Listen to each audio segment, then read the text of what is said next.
Thank you for being on. Thanks for having me. We've had like a 15-minute conversation, so we're just getting started here. But we were talking about how you met your now husband and how you actually knew him in college for at least like the first couple of weeks. Yes.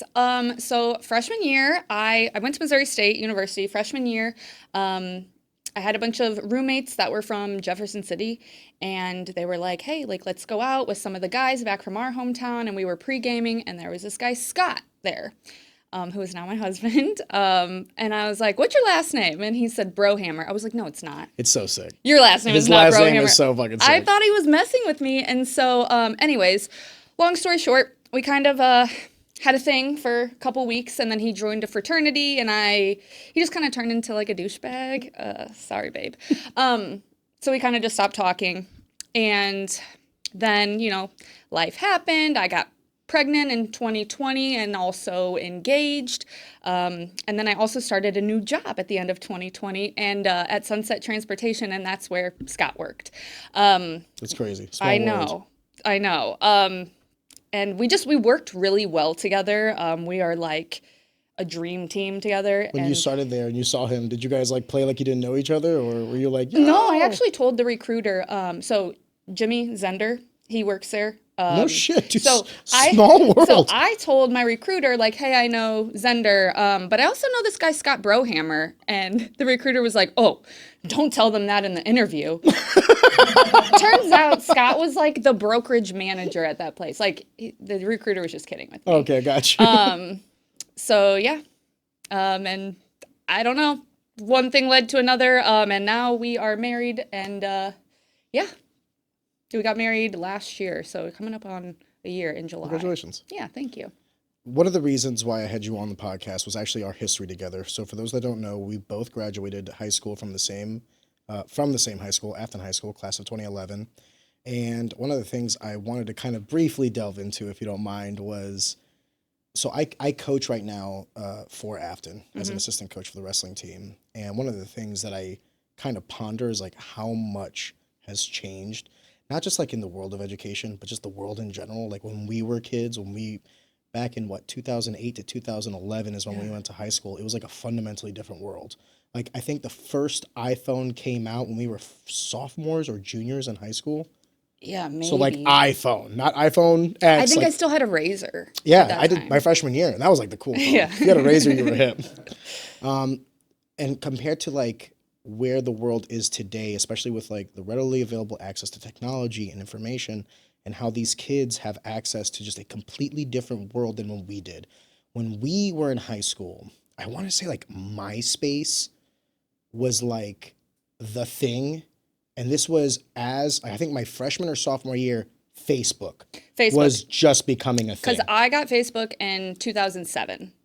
So it would have been So it was like our freshman year. Okay. Yeah, somebody had to invite me to be able to get on Facebook. The original Facebook was, the original Facebook was like exclusively you had to use your college email in order to get on. And I believe it was like originally like a dating app kind of thing. Like it was for college people to meet. Oh.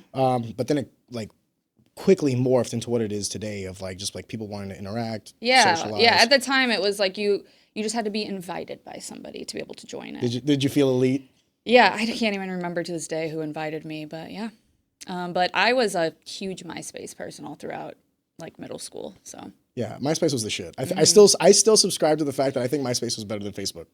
You had a page, you had some music. And you could customize it. Yes. And, yeah. It was, like, more personal. Facebook was cool because, like, it was, you have to understand, there's going to be a generation of kids that are like, okay, boomer, shut the fuck up. But, like, if you didn't have someone's phone number, you didn't have a way to contact them if you weren't physically near them, right? So like me and Erica, we went to high school together and we would see each other in high school. And then if I had her phone number, I could call her. But if I didn't have her phone number, there's no way I could talk to Erica until the next time I physically saw her, which is in today's day and age, like crazy. Like you wouldn't even know it. I'm sure your generation, you know nothing but social media. Like it's always been there.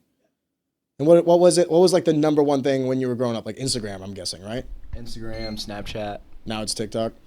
I don't use TikTok, but yeah. Good. Actually, I just recently Good. downloaded TikTok back, so I'm lying.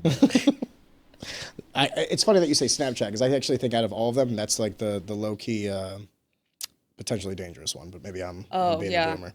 The fact that it goes away, and the fact that like I don't know about you, but like when I was little, Snapchat was exclusively for sending shit that you did not want people to hold on Yeah. to. Lead that to where it may. So when I see like high schoolers using it, I think to myself like this is kind of weird. And when they ask me like, "Do you have Snapchat, coach?" and I'm like, "Yeah, you guys will never see me on Snapchat." You know what I mean? Like Yeah, that's a child predator app. that's what I'm saying. You want to know what is actually a child predator app?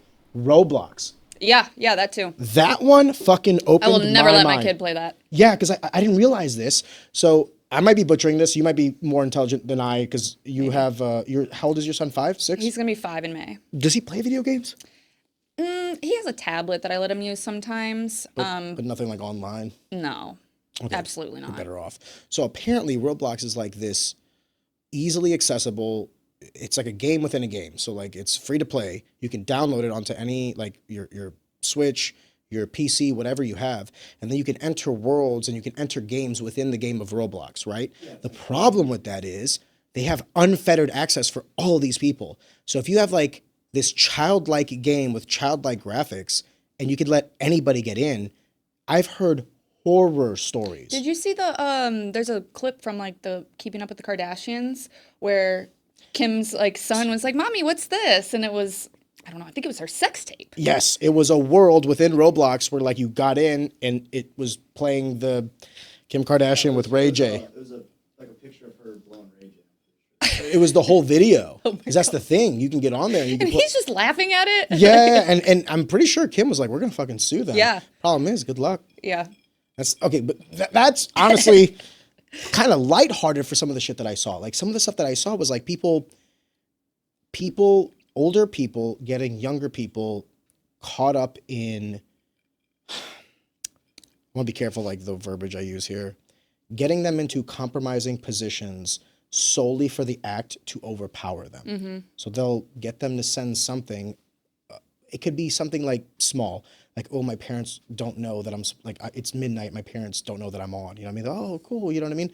And then they'll kind of get some more information from them and be like, "Hey, if you don't send us a picture of this, that, or the other, we're going to contact your parents and tell them that you're on and you're going to get in trouble," and all these other things. And that's how it starts. I actually have a friend whose daughter she was the recipient of a predator. And it was like a 10, 12-year legal battle. And they had to get in with like the FBI. They had to go through the damn thing. And I mean, she's still like having to go to therapy and all these other things. It has been a lifetime trauma. You know what? So to get back to like the Afton thing and social media, something that I just thought of, there was some kind of predator that lived in Afton that was messaging people on AIM. AOL Instant Messenger, that was like the thing in middle school, right?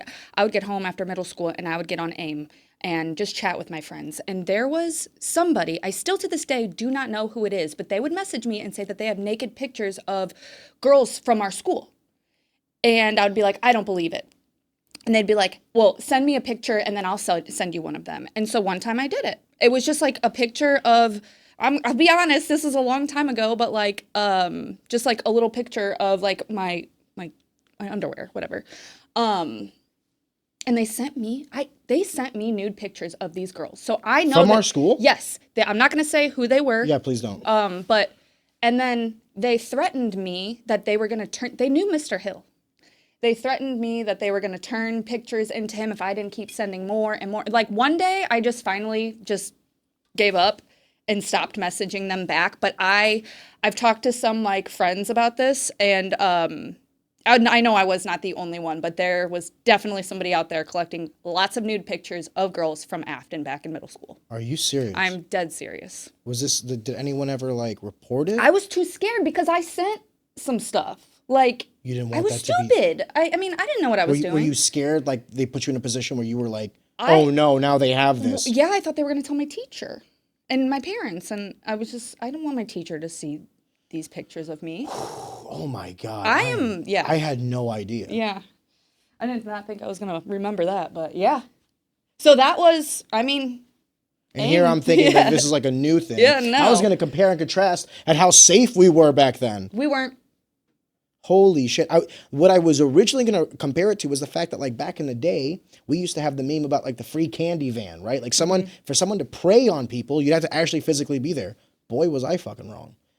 I am so sorry. No, it's okay. I'm so sorry to all the other girls. Yeah, I am too. Now that I look back on it, like, it Did infuriates me that I never found out who it was. I was going to say, like, did anyone else, like, I know that you were in a position where you were kind of fearful, but did anyone else ever bring it up or? I remember, like, years later, somebody messaged me and they were like, hey, somebody said that they have nude pictures of you. And I was like, I don't care. Cool. And I just left it at that because I was like, I am not letting this person ruin my life. Like, they can do whatever they want. If they want to have child pornography and send it to people, they're the weirdos. So. Holy shit. Yeah, I know. I had no idea. I don't think I've told people this before, but I've never really, like, said it out loud like that. But, yeah. It absolutely petrifies me because I have a daughter. And I think to myself, obviously, like, any parent wants to protect their kids. So like, it's not isolated to the fact that she's a girl.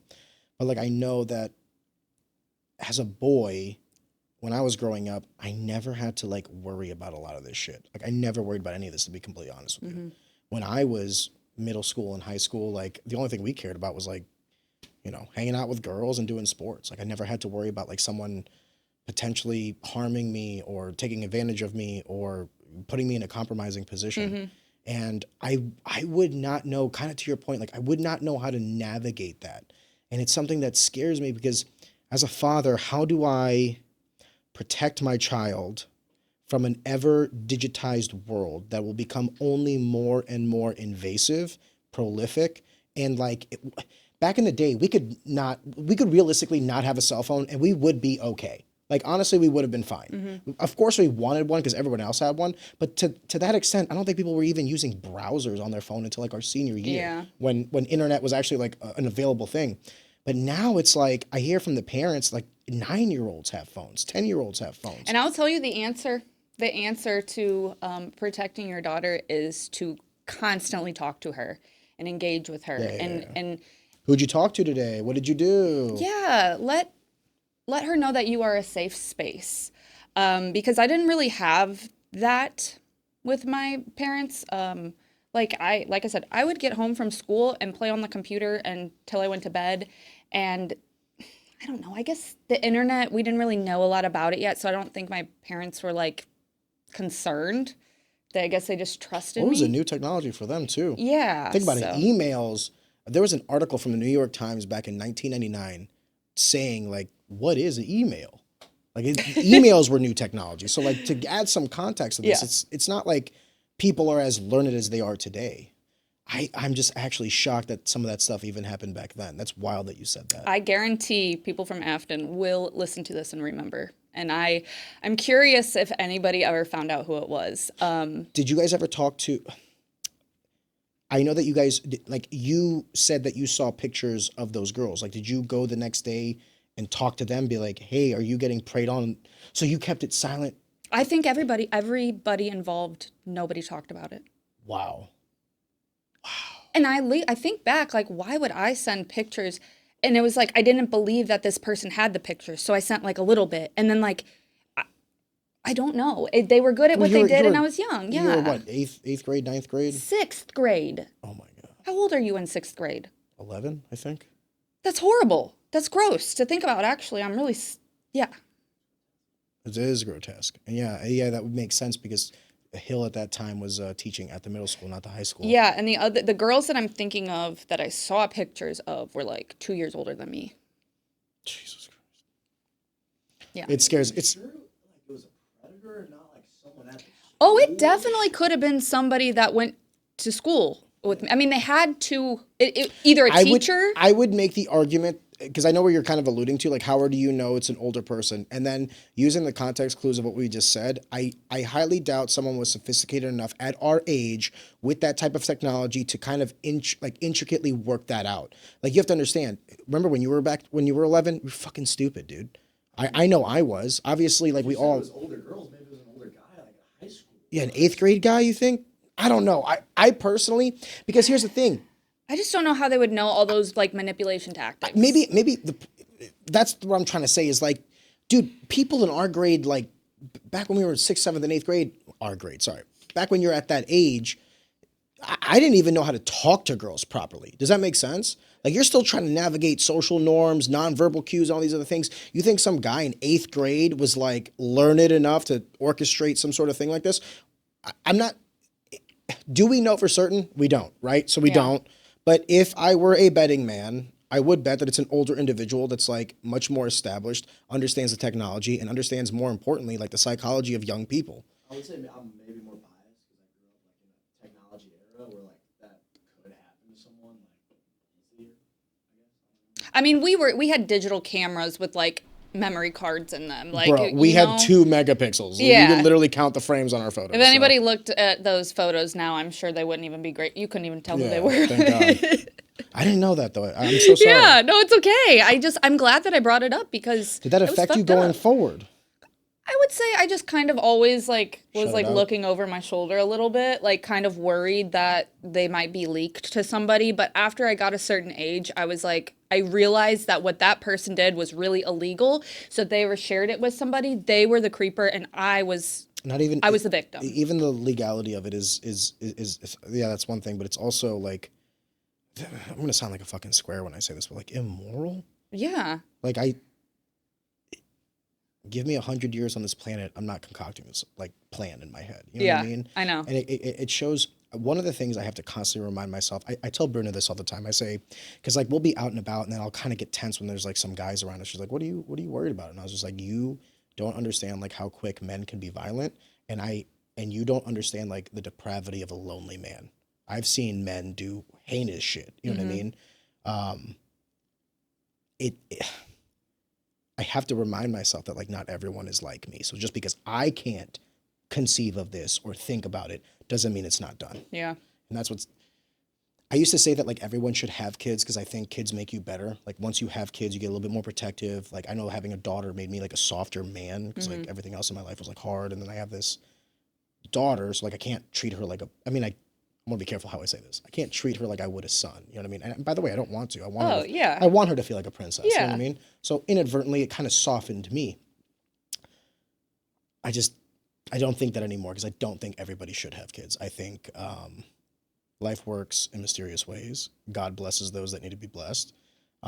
He gives everybody the opportunity. He gives everybody grace. But I think some people are just susceptible to sin. I don't know what else to say. Yeah. Agreed. Wow. Did not know we were going down that rabbit hole. Me either. I'm But so hey, sorry. this is fun. Another drink. So where I was going to get at, was just how much different life is now from what I've seen, like what I can recall and what I can remember from like when we were younger, what the high school and college experience were like, the technology that we had, the tools that we had compared to what they have now. I'll give you a prime example. Could you imagine if we had AI back then? Like a chat GPT in our pocket for a test or something. I think that school would honestly be harder because I think we would constantly be trying to use it to get the answers, but also use it so that our teachers wouldn't be able to detect that we use it. Like, I feel like we would be trying so hard for it to give us the answers when we could have used that time to just learn the material. And I actually am very grateful that AI was not around. It's making us dumb. Well, the critical thinking aspect is definitely eclipsing us. I agree. Yes. I will also say that... Because I don't think most people are using it properly. Well, I don't think most people know how to use it. Mm-hmm.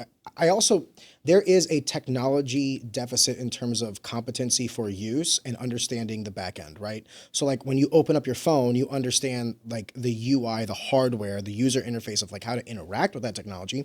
But I'm sure if you ask 90% of people, they have no fucking clue what the software is even called, what the language of that software is, what is happening when they're interacting with it on the back end, how much data companies can siphon from every keystroke that you have. I mean, the fact that our phones are near us right now, even their microphones being on.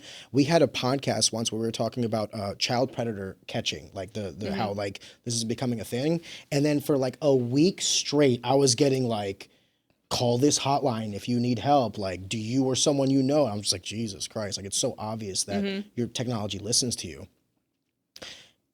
I think that's only going to get worse. And I think to your point, it's like death by two angles. So like number one, you're getting a generation of kids that don't know how to critically think because they never had to. And then also angle number two, you're getting a generation of adults that are also like they are ignorant to the advancements of technology, so they don't really understand what it is in their hands. So like the young kids actually know how to use AI better. So in one way you could say that like their critical thinking capabilities for prompts is better. But on the other hand, you know, adults still know how to change a tire and shit like that. Yeah. Useful, tangible, blue collar skills. Actually, glad that that you're talking about this because it's kind of what I want to do as like my passion, my life passion project. Change tires? No, but teach children about careers out there that aren't sexy, but they make a lot of money and they're going to be around forever. Ooh. That's just, you know, I didn't really know what I wanted to do out of college. I kind of fell into logistics, and that's what my husband does. And I realized like how much money you can make. And I'm like, more people need to know about careers like this, you know? Joey DeFranco, for example, he has Major League Demo. He also flips homes and he does rehabs. He does a lot of things. Yeah, but I'm just saying, like, people don't realize that those types of jobs can make a lot of money. If you do things with your hands, like, that is so valuable.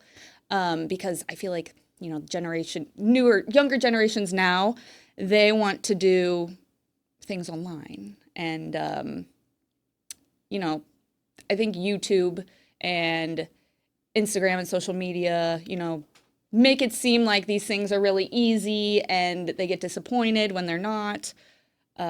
So yeah, that's what I want to do eventually. I actually wrote a book. I have no idea how to get it illustrated or published or anything. So if anybody knows, let me know. You wrote a book Yeah, on this topic? It's a kid's book. Okay. I want to write books with my son Lincoln as the main character about like professions that people don't really know about that make a good living. I'm very worried about our youth if that's not obvious. I feel you. I will say that one of the things that I hope I'm not doom and gloom when I've been talking up until now, because the other thing I will say is one of the positives of coaching has been that I've seen like that youthful flame, and I on one hand I worry for the next generation because they will be presented with problems and hurdles that we did not have. Mm-hmm. And in some ways, these hurdles are easier, and in other ways, they're more complex, right? But I will say that we had the same opportunities for advancement as they do, and they have more. Even though they may have more like technical challenges ahead of them, they have more readily available sources and tools at their disposal as well. And I will say that while I agree in general about the direction of the populace becoming a little bit less critical thinking and a little bit more, you know, like, I don't want to use the term NPC, but just the critical thinking ability is less on average. I will say that where it is not, it's exceptional.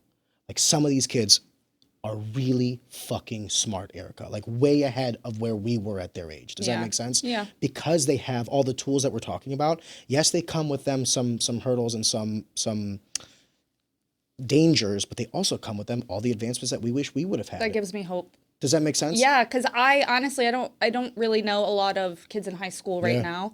Before I coached, I didn't know any, right? So this was like a culture shock for me too. No, that actually that brings me joy to hear that. But on the flip side, though, I still say that they need to be protected. Does that make sense? Yeah. Because still 18 years old, I was dumb as fuck.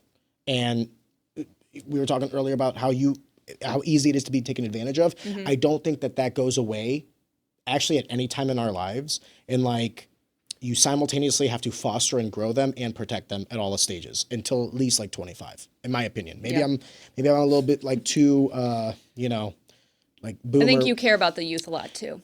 They're the only ones that deserve protection because like after a certain point, like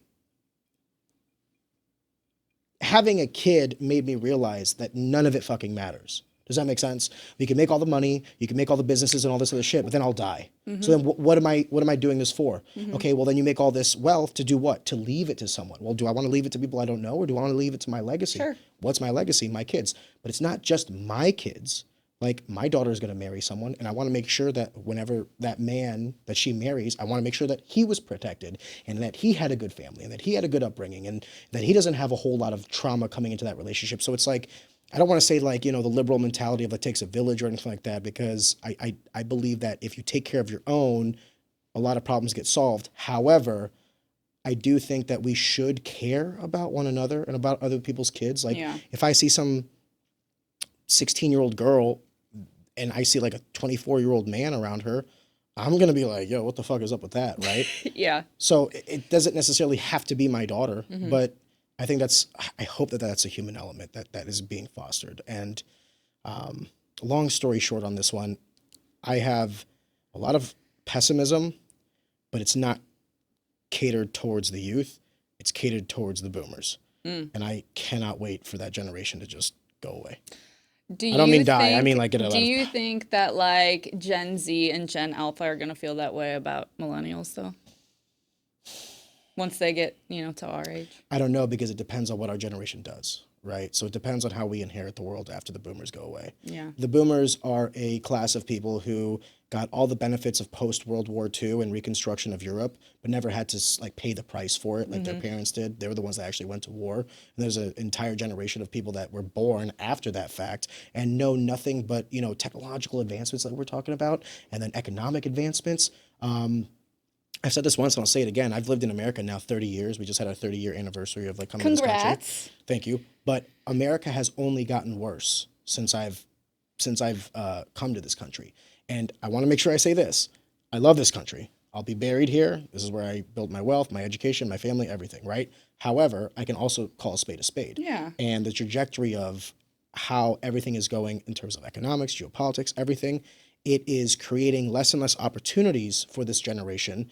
And it's not as if they will be angry at us, because I think the history books will write in 2020 of like what happened. But I'm worried about like that transition period of who will inherit it afterwards and what they will do with that power. Yeah. Because I mean, there's nothing to say that we won't be just as bad as the boomers. It's truly, Yeah. You know what I mean?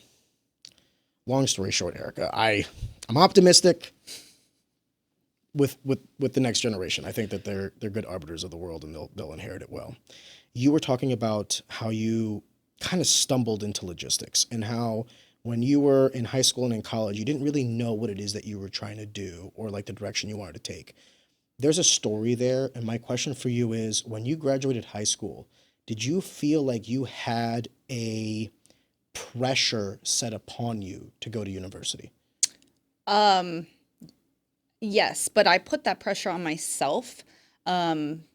I have very young parents. My mom had me when she was 19. I grew up living in my grandparents' house, like with my aunts and my uncle, and kind of like not a great childhood, I will be honest. And so I told myself the only way to get out of this and break this cycle is to go to college. I don't know what else there is for me to do. And so, and I had to move away. I knew I couldn't live at home and go to like college locally. Why do you say that? Just because of the circumstances of... Yeah, home? it just wasn't like I didn't like have like a healthy home environment for me to just thrive. I just didn't. So I wanted to break away and not be under my stepdad, who was like super narcissistic. I just wanted to break free. So the pressure was on myself. If I don't go to college, if I don't complete college and get some kind of job, like I'm gonna be stuck working at Schnucks my whole life or something. So that's really what Yeah, but made me go. let me ask a deeper question then. Like, where did that connotation go of? Where did that come from? This thought that if you didn't go to college, you would work at Schnucks for the rest of your life. No offense to anybody that works at Schnucks. Because I didn't have a good example of like what I could be. Like it was just kind of, I don't know. I guess from what my teachers taught me, really, because my mom worked at a daycare. I knew that ain't gonna pay the bills. I'm not gonna be able to buy a house doing that. And I just didn't really know how big the world was. And I wanted to figure that out for myself. And I was really good at school. And so I didn't really know what I was gonna do after college, but I knew if I finished it, there would be an opportunity there. I just didn't know what yet. I just believed in myself. Did you have any direction? So like you knew that you wanted to go to university because that was tied with a better path for yourself. But did you ever put any thought, like, so when you say you ended up in logistics, like what was your degree in? What did you think you were going to do? What did you think you were pursuing? Yeah, so for the first 2 years of college, I actually studied graphic design. I wanted to go into marketing. Dodge that bullet. I wanted to go into marketing. Sorry. If there's any job that AI is coming after. Please stop using ChatGPT for your ads. We can tell. Yeah. Anyways. That's fair. I can tell when AI makes something. So the first 2 years of college, I went to Missouri State. It's kind of a party school. I'm a party girl. Used to be a party girl. And so I was really I was drinking like 5 nights a week. And when you're an art student, I had an 8 a.m. drawing class that was 3 hours long. And I would skip it all the time because I was hungover.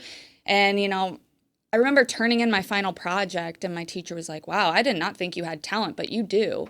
And I don't know, that. It's kind of a shitty thing for a teacher to say. Holy but that shit. kind of made me realize, I'm not really putting in the effort into this. And I had another, all of the art professors and design professors at Missouri State are all from foreign countries.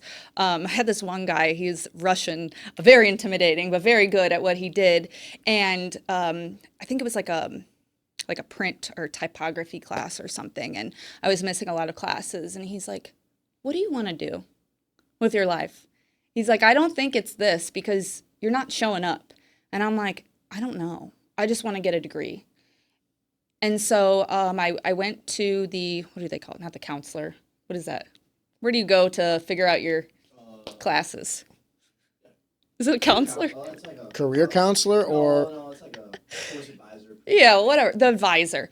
Yeah. So I went to them and I was like, can you just get me get me to graduation, just give me a general business degree because that can be applied to most things, right?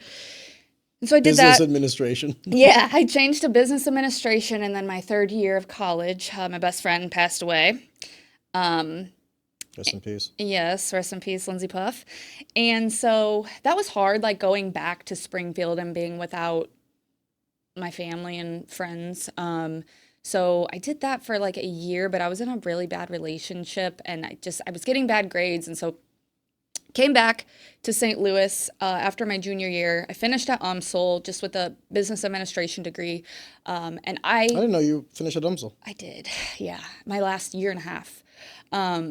Again, I went to that, advisor, and I was like, just get me out of here the fastest you know how. And so they did some tricks and got me out of there. And UMSL was way harder than Missouri State. I Really? could not cheat my way through that. Yeah. I only know UMSL, so that's good for me to know. Yeah, well, you graduated from there. You're really smart. That's you hear that, guys? I didn't say it.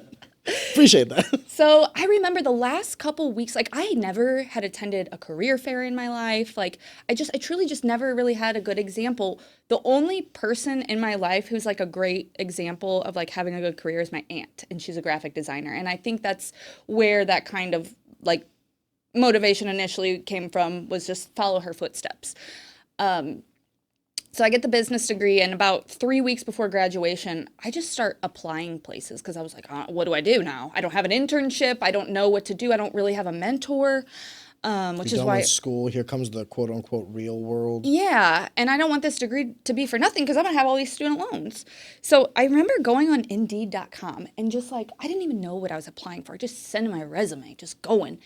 And then I get a phone call from this lady. Well, when you say you didn't know what you were saying, I'm sure you were putting in for keywords. What were some of those keywords? Business analyst, nothing. White collar. Okay, now that I think about it, I always knew I wanted to do something with operations because I worked in retail, and I knew that I was really good at running a team and getting people to getting the whole, job accomplished. Project management, ops. Yeah. But I didn't really know how to translate that. I'm good at leading people. Honestly, I can't even remember what I was looking for. I just remember sending my resumes to places that I thought I was qualified. And I got this call from this staffing agency. They're like, we only work with recent graduates to place them into jobs. And I was like, you sure this isn't a scam? I'm not going to be going door to door. I've been down this route selling before. cable. Like, and they're like, no, like, trust us. So I went in for an interview.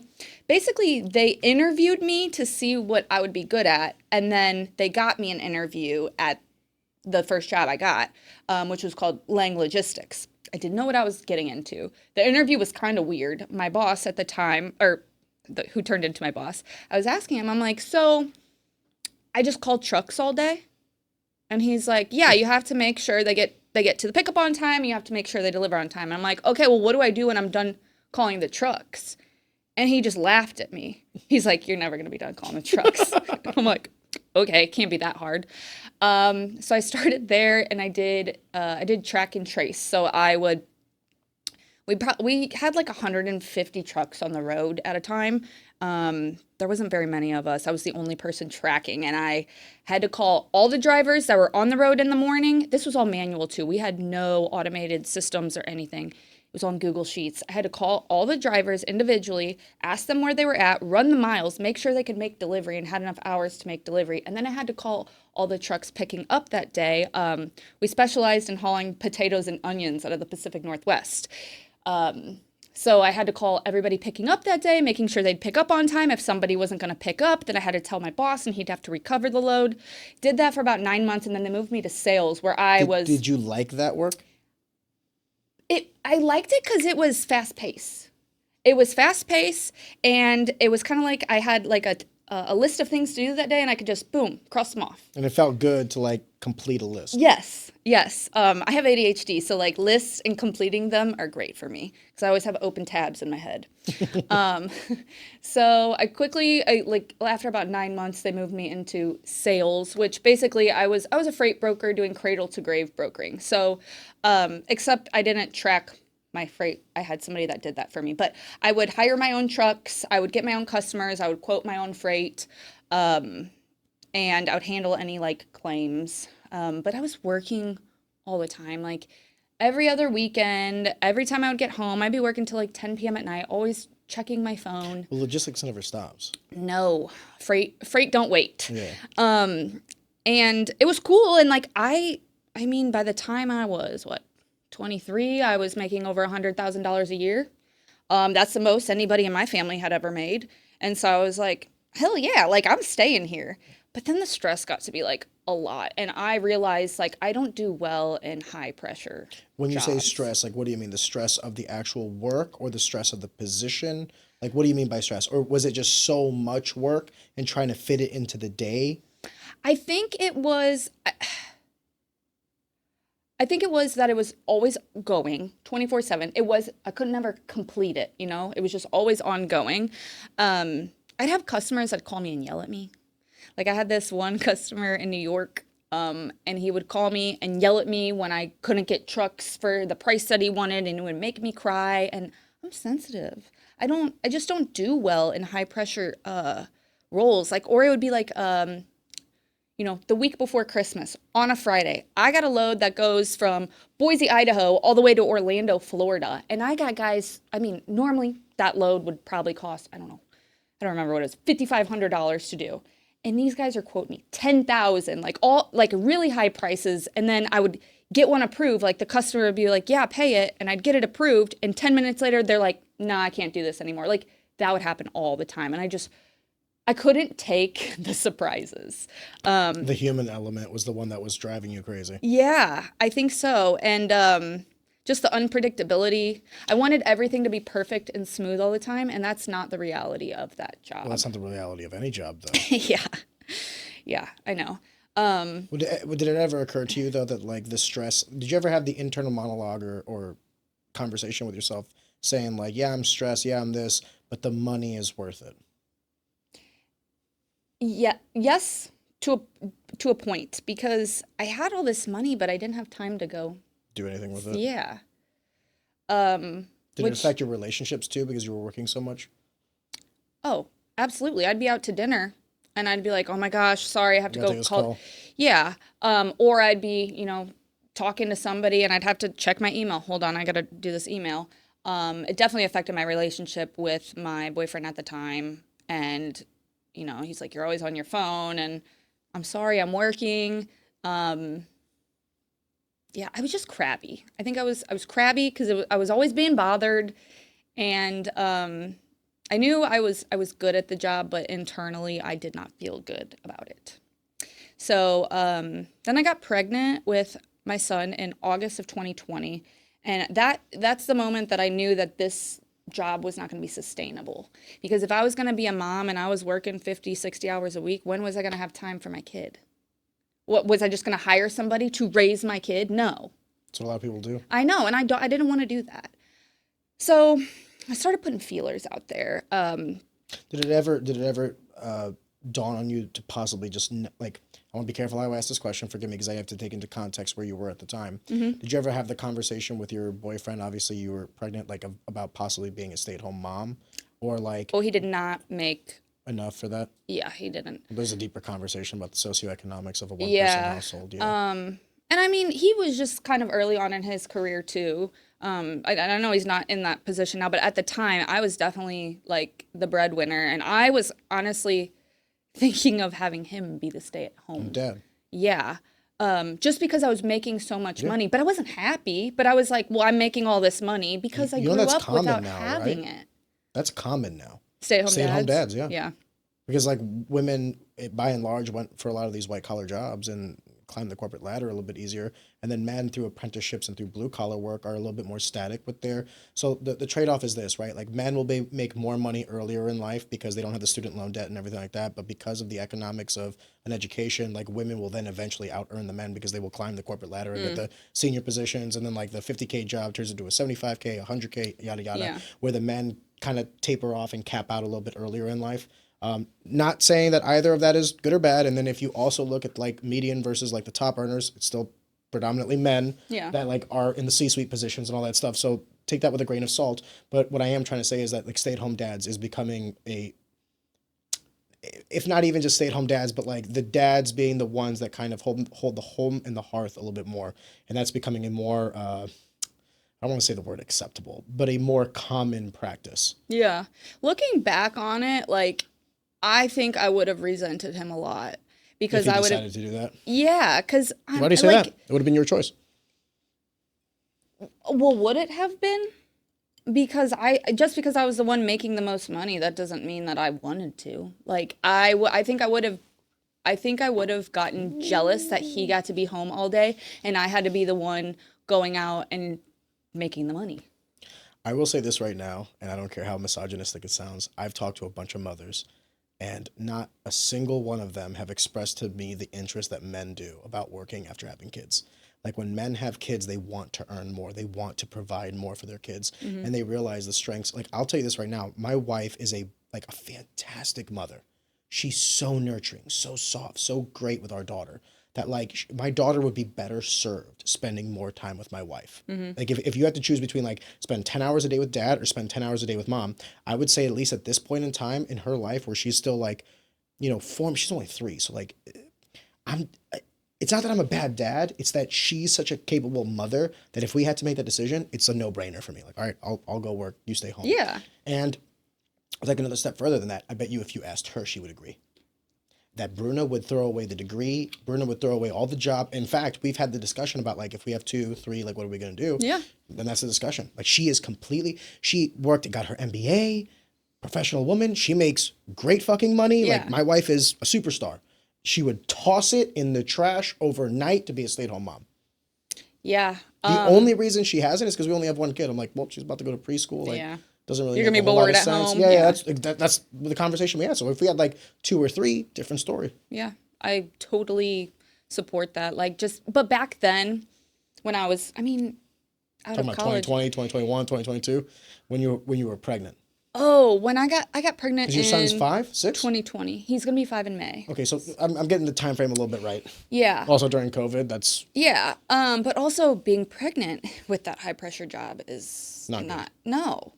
So I kind of just knew, like I had asked my boss, like, hey, can we just hire more people? Like, I'm cool with taking a little bit less of the cut if we hire more people. And he just like, I guess he just didn't feel like we needed to, which is fine. It's just, I didn't want to work like that anymore. So I just put some feelers out because I was like, this is my first job. Like, there's other things out there. How long have you worked there before you got pregnant? Like, how much time have you spent there? 4 years. Oh, that's a good chunk. Yeah.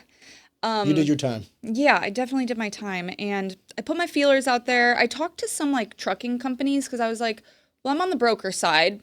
What is the asset side like? And I'm like seeing how much they pay, and I'm like, okay, not interested. Broker side's better. Next. And then well, hold up though, because you're talking about how you want like less stress. Yes. But you want the same money. It's a roller coaster for me. So I told you Zender works at Sunset. I think he won some award and it got posted on LinkedIn, and so I liked it. The recruiter calls me. This was like in December. Damn, good recruiter. Yeah, Jason Gibson, shout out. He's my a like on Facebook. He's my favorite person. So what happened? So he calls me in early December of 2020, and we're talking. He's like, I got this position opening up. It's for operations support manager. And I was like, okay, well, what would I be doing? Because I don't want to track freight. I don't want to book freight. I don't want to quote freight. Like, what does that mean? And he's like, what do you want to do? Sorry, forgive me for saying it that way. Well, I was telling him about all these things that were stressing me out, and then he said he had some jobs, so I was like, well, I hope it's not anything I just told you, you know? And he was like, no, you would be managing a team of the entry-level position, which is just track and trace. He's like, you don't have to do it. You have to manage them and hire the new people. That sounds way more stressful to me. Okay. We're different, you know? We're different. And you like that. Yeah. And I was like, I honestly was just kind of like really desperate at that point to get out of where you were at. Yes. And I will always be grateful for that opportunity, but I had a lot of like learning about myself and healing that I had to do that that was not the right place and the right time for me in that job. I think if I went back now, I don't think it would be this. I don't think I would have been like as stressed out as I was. You were how old when you got it? It was like so right out of college, so like what, 21, 22? Yeah. Yeah, you were still, I don't want to say this like in a rude way, but like you were still kind of a kid. You yeah, know what I mean? I was. And I saw like how easy it was to like make a lot of money, you know, or not, that's not a lot, but no, 100K a decade ago, a lot of money. Yeah. Now? And I didn't have kids or anything like that. And so, gosh, where was I with the... So you got contacted by the recruiter by liking Jimmy Zender's... By the way, shout out Jimmy, old friend of mine. So, and then this was like the first phone call. And at the end of the phone call, I was like, look, I don't want to waste your time, but I am 4 months pregnant. And I know that like I don't have to tell you that, but I don't want to go into the interview and then you see my bump and I don't want anybody to think I'm deceiving them. And he was like, dude, who cares? And I was like, what do you mean? He's like, that's a pretty natural thing to get pregnant. Like, it's okay. And he's like, are you worried about your insurance? And I'm like, yeah, like, I don't know how it works. He's like, I'll figure it out for you. Don't worry. And one thing led to another. I only had like 1 month of like where I didn't have insurance. And I had a healthy pregnancy. So I was just like, I'm not paying the Cobra for $1,700 for Cobra insurance. And then for I started. A month? Yeah. Yeah. I was like, I'll take my chances. I'd rather just pay for the doctor visit. I don't even think I had a checkup or depending anything on that month. Dodge that bullet. Yeah, very lucky. But yeah, I started there at the end of December in 2020 and I was the operations support manager. So I had a team of like 15 and we had a first shift, a second shift, and a third shift. And these were just people that tracked freight. So mostly kids right out of college. I would hire them, fire them, but my main job was to recognize what skills they had so that they could move into either a carrier-facing role or a customer-facing role. So that's where I started to get into like training and learning and development was through this position at Sunset. When you say training, you mean like about the job or about like the human condition? The human condition. Like their own skill sets. Improving them as individuals. Yes. Because I can teach anybody how to do a job. Training them for the job. Like training them how to do the job. Sorry, that sounded very like HR the way I said it. And one thing I didn't mention, I took a really big pay cut to go there. To go there? Because he sold me really well on it. That recruiter for Sunset, he's great. And he didn't lie about anything, actually. So he told you about the salary like up front? Well, he said, what do you want to make? And I was so scared to lose the opportunity. I look back on it and I was like, I'm so dumb. You undersold yourself. He knew how much money I was making. And I was like, 50,000? And he was like, okay. Like, and so they offered me like, I think they offered me 50. Okay. And I was like, can I get 55? And then they approved it, whatever.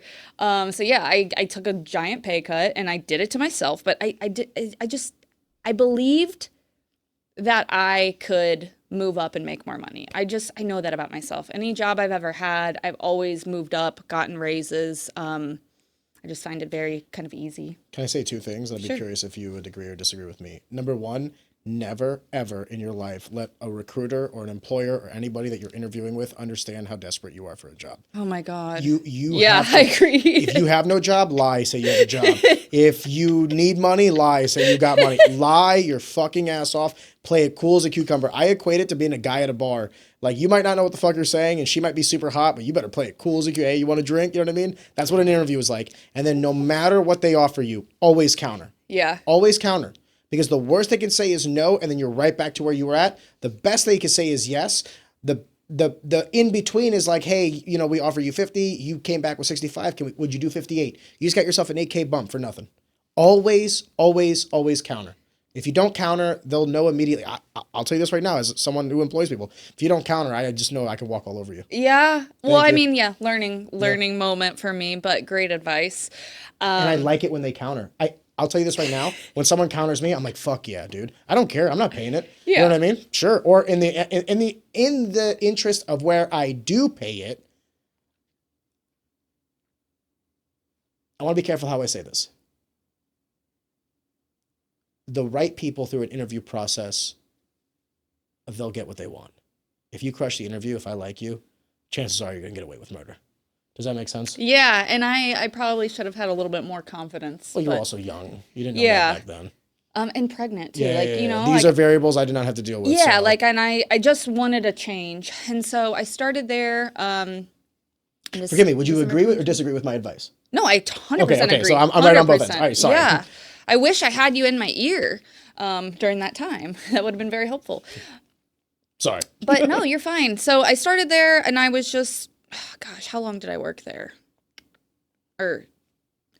After about a year, I would say, of me hiring people, training them getting promoted. My boss, I didn't even ask for a raise. He gave me a $20,000 raise because I think he realized that I was very underpaid for what I was doing.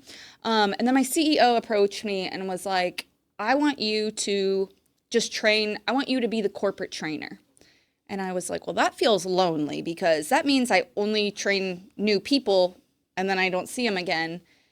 And I really like my team. Like, they feel like my babies, like I raise them and then they go to new teams. And I just don't think I can do that. But what I can do, I said, if I have a new hire in St. Louis, and because we had multiple offices around the US, I was like, I can train somebody in another office over Zoom, like at the same time, because we had a classroom. I was like, I could train this person in person and the other person's on the video. Virtual. And she was like, okay.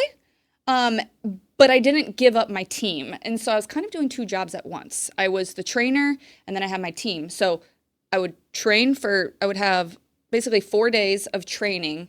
And then the next week, I would have to catch up on everything I missed from my team, but then I'd be preparing for the next week of new hires. I got burnt out after about 3 months of doing that. You have two jobs. Yeah, I knew I was going to have to eventually pick. And so I chose the training route because we didn't have a training department, and I didn't trust anybody else to do it. I knew that if anybody else was in that position, I was not going to like how they trained the new people. So I told my boss, I said, hey, I think I'm going to go do the training thing. And he was like, cool. Supported me. And they pretty much let me do whatever I wanted to do. Like, within reason. Well, they empowered you. Yes. They saw your skill set. I mean, Sunset was the best place that I ever worked in my life. I wish it was still the same how it was. I probably would never have left. But anyways, they let me, I streamlined the hiring process. So 2 weeks out of every month, we that's when new hires would start. The first day I kind of like organized what the training would look like. Like the first day was kind of orientation, and then we had like 3 in-class training days. So I would create the training videos, the training materials. I would teach them. And I was just teaching the entry-level position. Okay, I was going to say, like, what does that mean, though? Yeah. Like, so I would teach them the basics. inner workings of that industry. Basics of logistics. So like what's a dry van, what's a reefer, box truck, tanker, what's expedite. And then they had to learn the system, the TMS system, so how to use that. And then I would have to teach them different scenarios. So we'd have to do a lot of role playing. And how long would it take to train somebody from nothing to adequate on their own, you think? 3 days. You think? I mean, that was my method, yeah. So yeah, they don't believe me that I say that anybody that's good at their job could teach somebody else how to do it in a week. Yeah. And then I've had, like, remember at Adam's, like, not blue collar work. I was like, oh yeah, including blue collar work. If you have someone who understands that job and can articulate themselves properly, yeah, 1 fucking week. How do I know? I had someone teach me my first job in under a week because he was really fucking smart and he really knew his shit. Yeah. It would take 3 days, and then that like Friday was their kind of like make sure they finish their courses. They're figuring out what they're gonna have to do on Monday, and then by Monday they were in there and they were operating like everybody else. Thing. Yeah.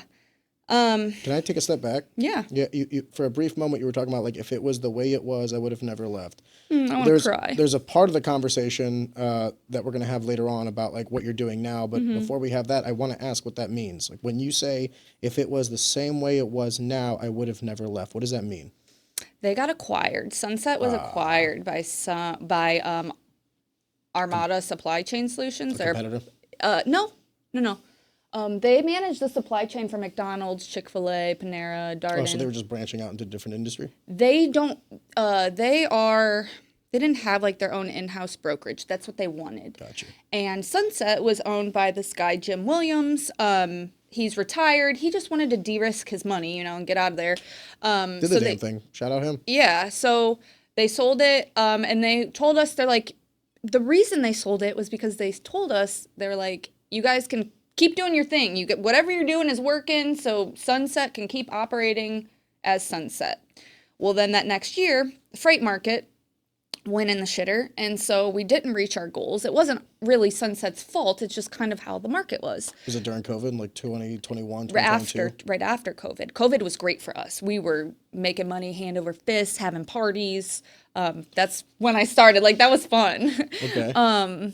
After the quarantine wore off, like once we could like wear or not have to wear masks or whatever. When shit got back to normal. Yeah.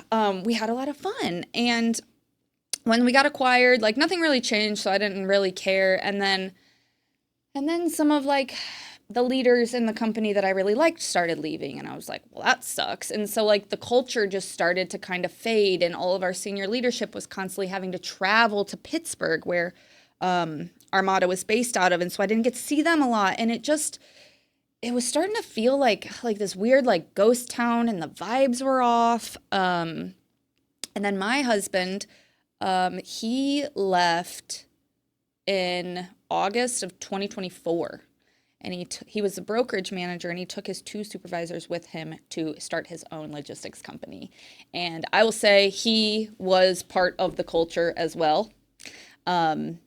I mean, he just made it a lot of fun. He would like make challenges to like, reach their goal and stuff like that.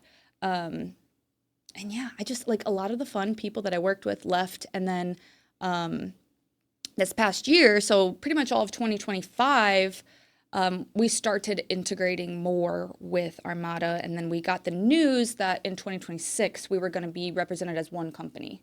We're all going to be Armada.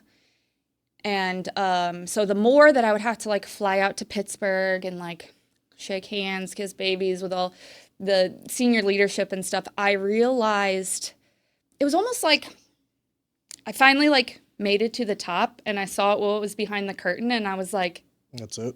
Yeah. And I don't want to kiss ass all day. And that's what I felt like if I just kept climbing the ladder, like my next role was going to be director. It was going to be mine if I wanted it. And I realized if I got there that I would just have to keep acting like fake, and it just wasn't the sunset that I knew and loved anymore, and I was just getting really depressed, honestly. Is there an amount of money that would make you accept that role? No. Really? Yeah. Because Man, we are different people. I've been poor before, and I've also not been poor before, or I don't know. My definition of not poor is just being able to spend money and not worry about what's in my bank account. Yeah, go not to a necessarily. and you're not looking. Yeah, not necessarily like going on yachts or anything. But I just. What's most important to you then in terms of employment? Then, if it's not salary, is it work-life balance? Let me tell you something that I think. So I was in a leadership like training class through Dale Carnegie in my last couple months when I was at Sunset. And we did this exercise one day. And basically it started with like 16 different items that you had to choose from. There were like 4 categories and you had to choose like 4 things from each category. It was like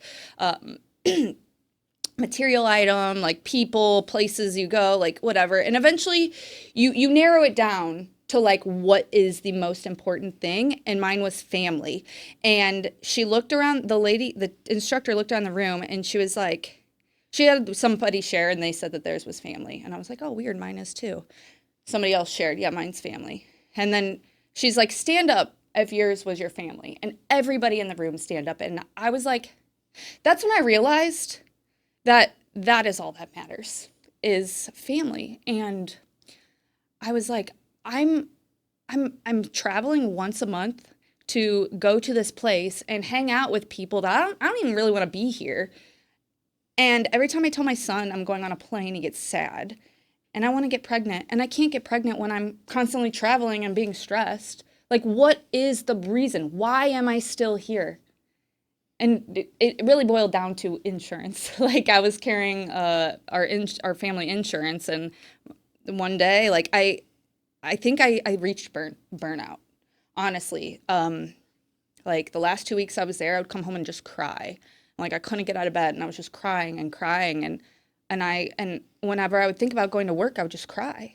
And I told Scott, I was like, what was the alternative that you wanted to do? Stay at home, get a different job? Like when you say you would cry because you didn't want to go into work, what was the thing that you wanted to do? Stay at home with your kid? Or did you want to do something different? I think I wanted to have more flexibility in my schedule, in my life, I think. What does that mean? Like work whenever you want, not? Yeah, I don't want to go to this box and have to be there from 7 to 4. And if I leave early, somebody has to ask me why I'm leaving early, like that type of thing, you know?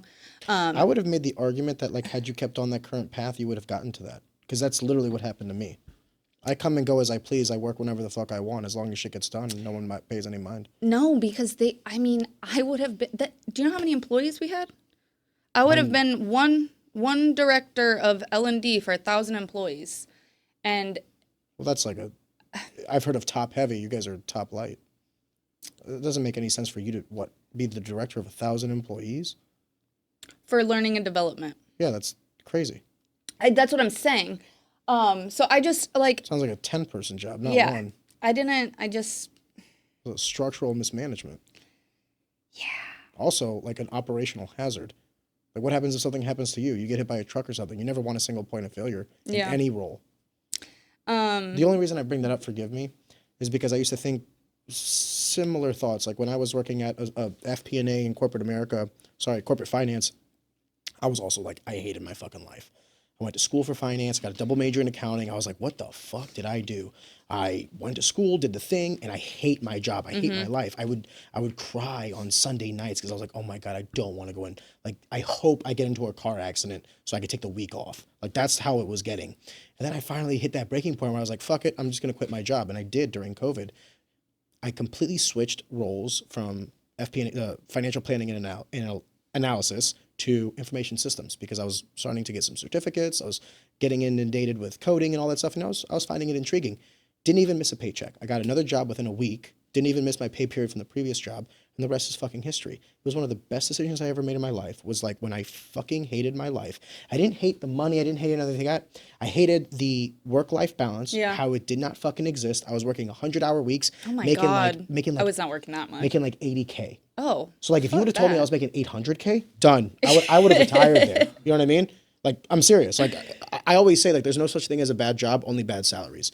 If I tell you I smear shit on my face for a living, the only question you should be asking is how much did they pay you? I don't know, man. Life is so short. I do not want to, I would not, if you paid me $1 million for something that I absolutely hated doing, I don't think I could do it. I would do it for 5 years and I'm good. Okay. I'm set for life. Sure. Maybe for a little bit, but That's what I'm saying. That's how I look at it. Yeah. Like, I'm fine with eating shit. One of my favorite quotes is my brother's quote. Everybody sucks cock. Make sure yours is corporate. I love that quote. I was like, sure. You know what I mean? But now I position myself. A lot of what you said resonated with me because I was in a lot of the same positions. And I know a lot of people in corporate America in that same position. Now, here's the unsexy truth. The reality of the situation is most people are going to be stuck in that. Yeah. Because I want to be careful how I say this because I'm going to sound like a fucking douche. Most people are average by definition. Yeah. You know what I mean? And then the people that are above average are equal to the people below average by definition. So it's like you might think that you're like the go-getter and all this other stuff, but are you really? Are you willing to work the 80-hour weeks and all this other stuff? And even to the extent that you are you better than the person next to you? Because you guys can be both doing the same thing and he or she has a better outcome. I took that leap. I took that step simply not because I wanted more, but because I wanted out, similar to what you were saying. But once I got out, I realized like, if I really put my mind to it, if I really put some effort into it, not just from the perspective of an employee, but an employer, I can change my life. And in the last 5 fucking years, my kids will be fine for the rest of their lives. You know what I mean? It's changed my relationship with my wife. It's changed my relationship with my brother and my family. It's changed the way people look at me. I hate to say it this way, but it's fucking nice. And I'm telling you what, right now, I would work 200-hour weeks if I fucking could to have what I have now. I won't change this for fucking anything. Does that make sense? That's why I was saying earlier, like, oh man, we are different. There is no amount of stress you can put on me. I will literally die from work before I go back. But I think that's because, I mean, maybe it's because I'm a guy. That's what I was going to say. Maybe it's because I'm a guy. Very fair. And I hate to. And I don't think there's anything wrong with that. Like, I don't I think either. it's beautiful what you're saying. Like, I was going back earlier with what my wife was, the conversation we were having with my wife, and I was like, it didn't shock me, but it surprised me that she put in so much effort into education and her job and all that. And she was willing to drop it on the drop of a dime if she got 2 more kids. I was like, oh, damn, that's kind of crazy. Because if you give me 2 more kids, you want to know what I'm thinking? Gotta make more fucking money. Yeah, but I love that. And then I never really I always wanted to be the independent person that made all this money, and my husband has until you found a man that could provide. Yes. And so when I was, having this crying for 2 weeks, I was like, I can't do it anymore. And I would say this every day. And finally one day he was like, babe, we're fine. Just quit. He's like, take a month off, figure out what you want to do. Was this after he left? Or was he still working there? No, Sorry. This was after he left. So he had left, started his own logistics brokerage. Doing very well, yes. And he was crushing it. He is crushing it, sorry. Yes. And he was the one who said, why are you doing this? Like, you don't have to be raking yourselves over the And I coals. honestly said, well, for our insurance. And he was like, I got a guy for that. Like, don't worry. And so I texted my boss, like, can I talk to you in the morning? This was on Sunday. And she was like, yeah. And I came in and I told her, and she was like, I kind of expected you to come in and resign. And wow. And because she could just see the way the company was changing, and just the stress that it was putting on me, and I wasn't happy. She's like a mom to me. I love her. But yeah, that's how I knew that I was being honest with myself, because she could tell too. And then I didn't really think about having my own company until maybe that night. I quit on a Monday. I think it was that night. And I'm just like, what would make me the most happy? What would make me the most happy is working part-time at home with my own business and making training content and training materials. It's fun for me. So you didn't start entrepreneurship because you wanted to kind of... A lot of the reasons why I hear people go into entrepreneurship is the most common is, why would I do this for someone else when I could do it for myself? Well, that's exactly Tony, what I'm saying. Before you go out, sorry. Let me get that black Weller. No, you're good. You can do your thing, but I'm just, yeah, I'm gonna kill it. Continue, please. I'm sorry. What was the question? Sorry, where were we? I was saying how you didn't necessarily start entrepreneurship from a perspective of like, I'm doing this for someone else when I can do it for myself. Well, I'm sure your husband thought something similar. Oh. He's like, hey, I'm managing this brokerage for this other guy. Why don't I just do it for my fucking self and keep all the profits? and Take all the risk, but keep all the profits. And he did go to like our CEO and ask to, you know, start a local St. Louis. But like he was trying to figure out ideas to stay, but to still make more money. And it just didn't work out. And he like took the risk. People started getting lazy and unaccountable at Sunset. Certain people like, and so he was getting frustrated with doing other people's job. And he's just like, you know, he's like, if I'm already doing it all myself, I might as well just do it on my own, you know? And for me, my thing was I want to make all of this training content, but I can't really do it at Sunset because I'm dealing with all this other bullshit. I'm tracking people down, asking them for things, and like, I don't want to deal with all these other employees. Like, I just want to deal with my client, Yourself. you know? Yeah, myself and my client.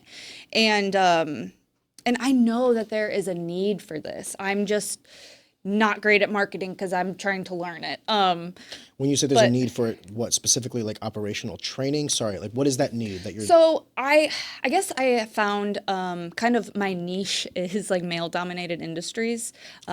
Most men are not very detail-oriented. You know, when they hire a new employee, they probably just throw them in the fire a lot of times. Or if they do have documentation, it's all unorganized, like SOPs and things like that. And that's where I come in. I organize it and I make it pretty. And I make it easy for people to digest because adults, I mean, we all learn differently. And I feel like I'm really good at it. And it gives me that design, that artsy thing that I crave. And I'm kind of going back to what I first started studying. Do you think that throwing people, it sounds loaded, but it's a genuine inquiry. Do you think throwing people into the fire is not an adequate way to train them? I think it depends on what the circumstances is or the industry. Like at Sunset, male dominated industries. Yeah, and at Sunset, logistics is male dominated. So is finance. So is if you just throw somebody into the fire as a freight broker, they're gonna call customers representing your company, and they're not gonna know what the fuck they're talking about, and so they're gonna sound like an idiot, and then that prospect is gonna think that person or that company, they're all idiots, you know? And so we have to, like, if you want to throw them in the fire, that's fine, but they're representing your company. So, I mean, that's on you. So it's not necessarily that it could possibly be what's better or best for the individual as well, but it could also be a combination of what's better for the company. Yes. And I will say also streamlining your training, like what I do. I'm onboarding or training? Instructional designer. I can create onboarding or train, whatever you need. It can help you scale a lot faster. I was in my particular role where I was face-to-face training people. And then I moved up. I got somebody under me, and I didn't have to do that anymore. But I was doing that for probably about a year and a half, and I trained over 100 employees. And I feel like that's a lot, lot of employees. And so, but we were just able to onboard and get people working a lot faster. If they were just sitting there and shadowing somebody and then being thrown into the fire, they'd be making so many mistakes, and we were just too big to be making mistakes. Like that. Yeah. Yeah, it also opens you up to the number one fear I have is more than anything litigation. Because if you put people in a position where they're handling business for you, but they don't understand the business, they can make huge mistakes. And I'm not even necessarily worried about a client thinking that we're stupid, because it'll be very readily available to them, the understanding that this is a new contact, most likely a new person, yada, yada, yada. But what I'm most concerned with is what did you say?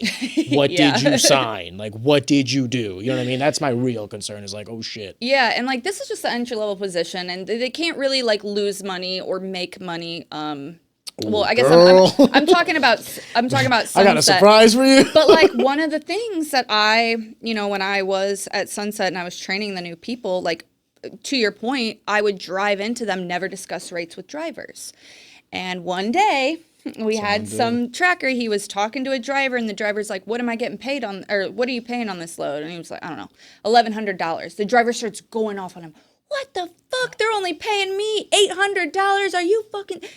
And because he didn't realize, like, what we pay the carrier is not necessarily what they're paying the driver. They've got other expenses to pay. Insurance. But that's everything else that goes into the cost of doing business. Yeah, and just like an entry level employee, like they can make those types of mistakes for your company. Like that's just an example of why the same training for everybody is important.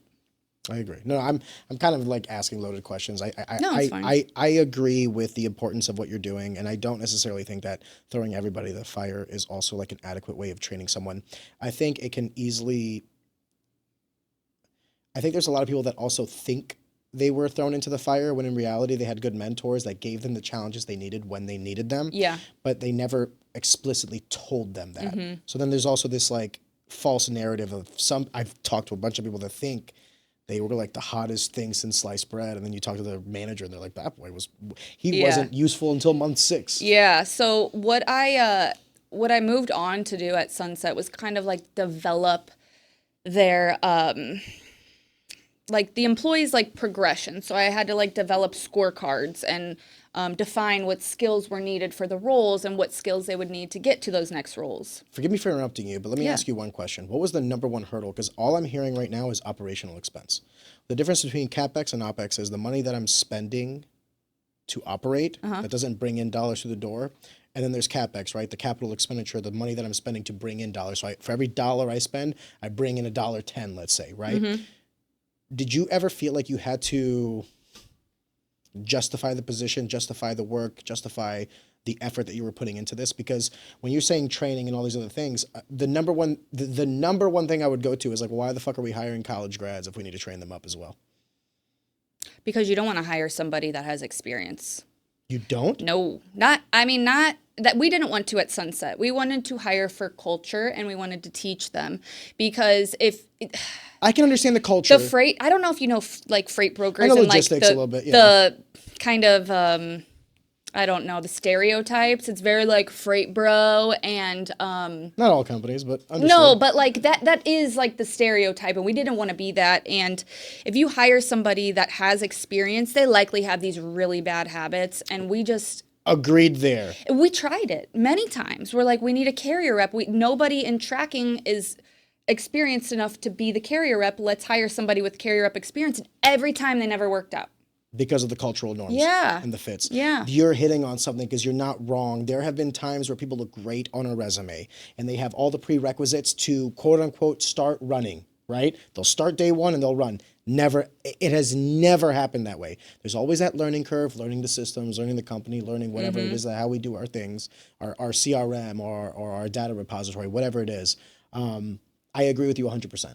You say it, I never thought about it, but you're right. It is a lot easier for me to start someone who's like wet behind the ears, but is eager to learn. It's like wet clay.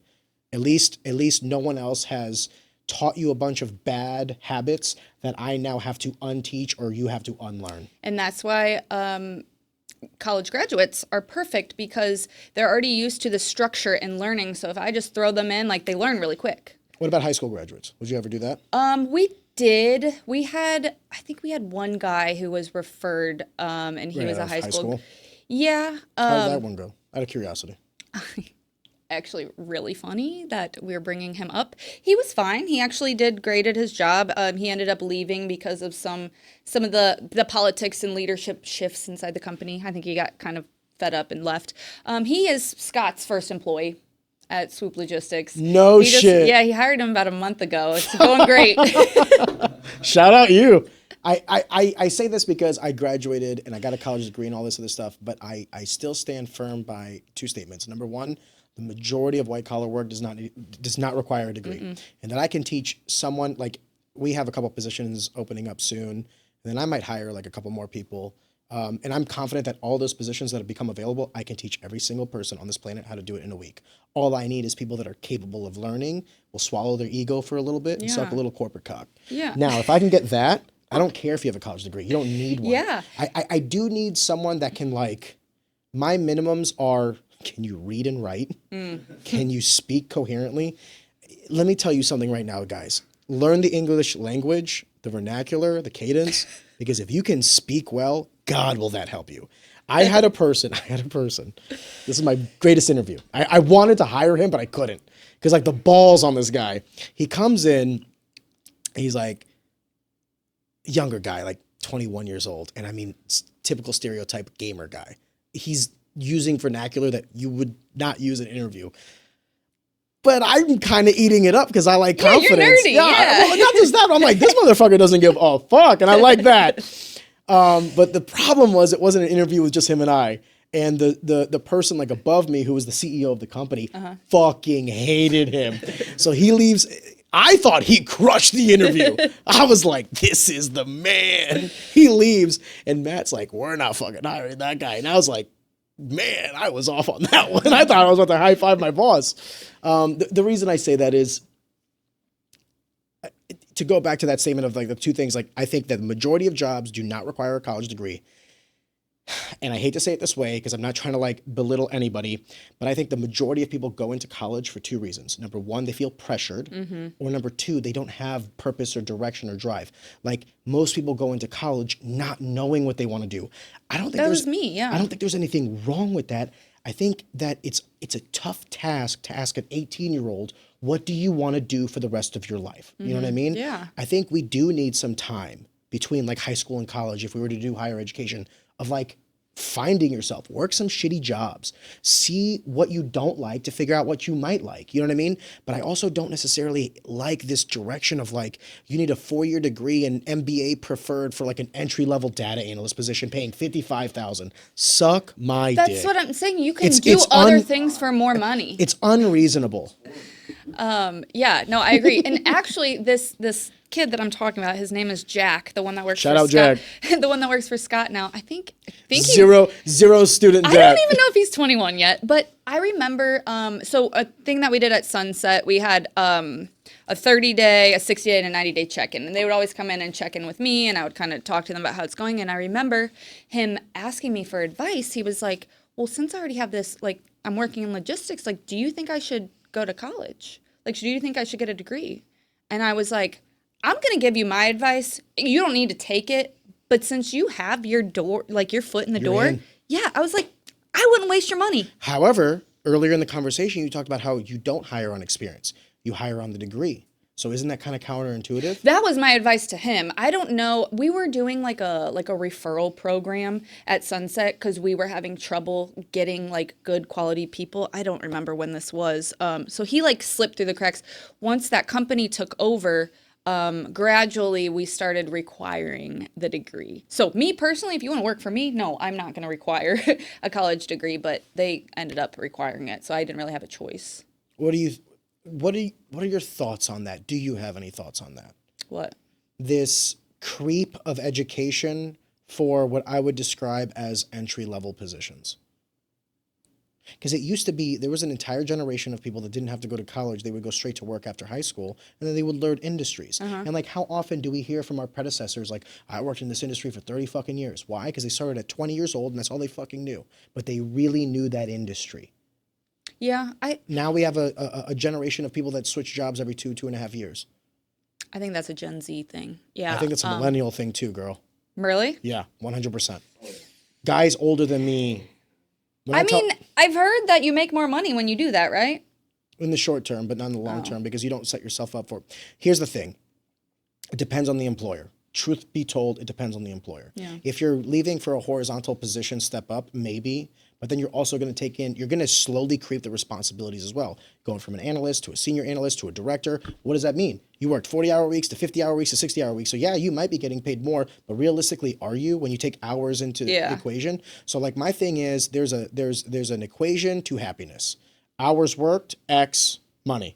And you can either increase money and keep hours worked the same, that'll increase happiness, or you can decrease hours worked and keep the money the same, that'll increase happiness. But if you increase hours worked disproportionately to the money, so you're increasing hours worked from 40 hours to 50 hours, that's a 25% increase. Is your salary going up 25%? Then it's a break even. Yeah. You can tell all your friends that you make 150 instead of 125, but you're just as happy. Yeah. Doesn't fucking matter.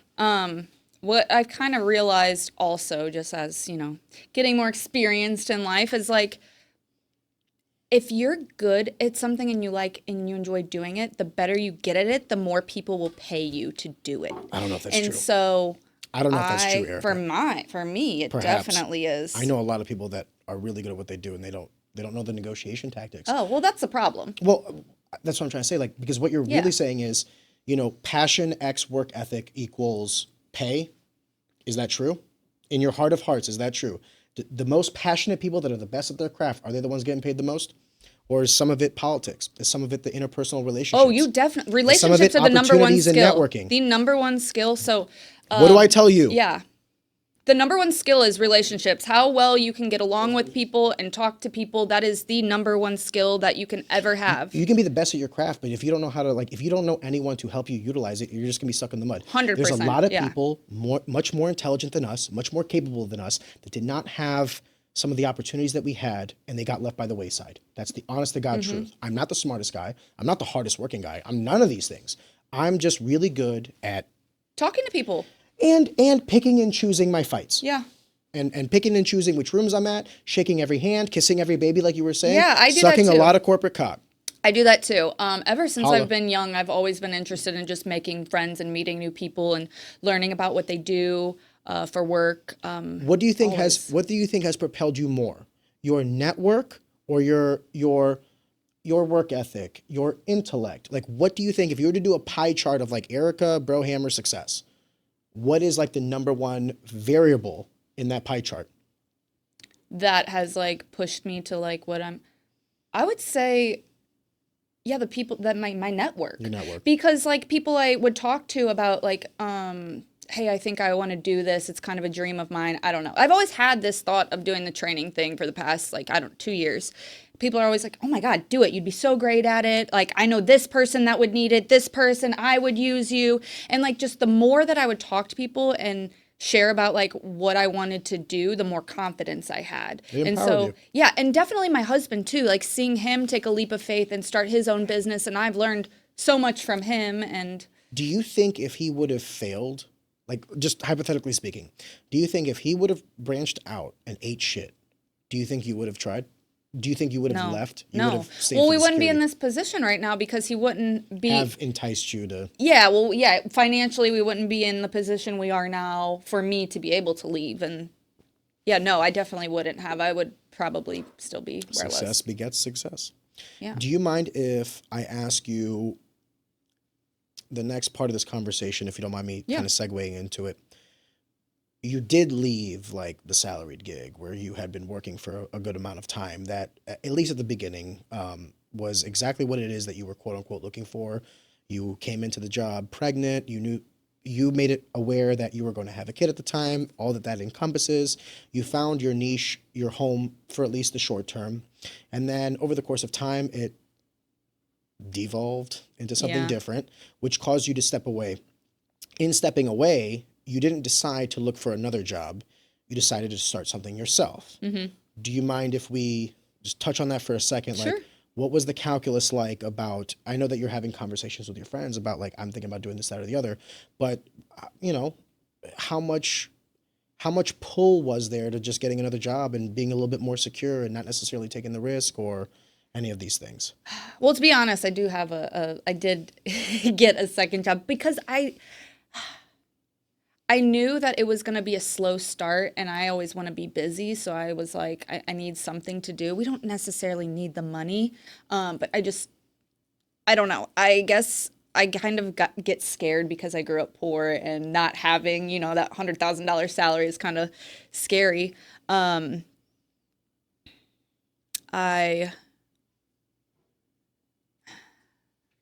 don't know. I think I lost the question. I told you this was going to happen. No. The question is more nuanced. It's like you could have, instead of even trying entrepreneurship, you could have immediately pivoted to another job. Sure, yes. And you could have been like, hey, husband, love you. I want to do this. It's a lot more secure. I hate to say it this way because I'm not trying to like belittle employment.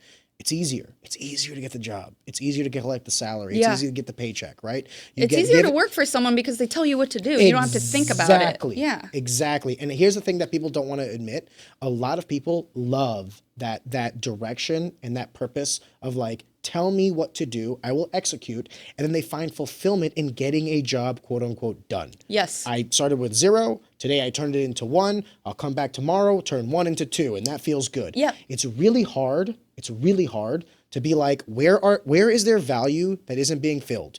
What can I start? What risk can I take? What loan do I have to take out? Who can help me? Do I need to employ someone? Do I have to do it all myself? How do I market my product? How do I get eyes? I might have the best fucking cookie store, but no one knows about it. How do I branch out? It's difficult to start something. So that's the question I really want to start with, because I understand that there's like the parameters of life and there's nuance to it, but you could have gone and just done another job and not thought about entrepreneurship, but you did. And my question is, what was that enticement? I think it was, my husband works for, so he has his own company, but they work under an agency. They handle like the back office stuff. And the agency, they have like, I think he has like 50 agents or something. It's a growing agency. And Scott told the owner that I do L&D at Sunset. And when he first signed on, the owner was like, oh, like maybe we'll have her come work for us sometime, like just joking around. And then I announced that I was going to be doing this training thing. I kind of always had it in the back of my head that like he was going to be my first client. I don't know why. I just had this like intuition because I know the logistics industry and Scott is like the #1 broker at this agency. So I knew I had some pull. And It was the network. I mean, yeah, the day that on LinkedIn, like I announced that I was starting Hammer Design and he called Scott, acting dumb, I guess. He was like, doesn't your wife create training?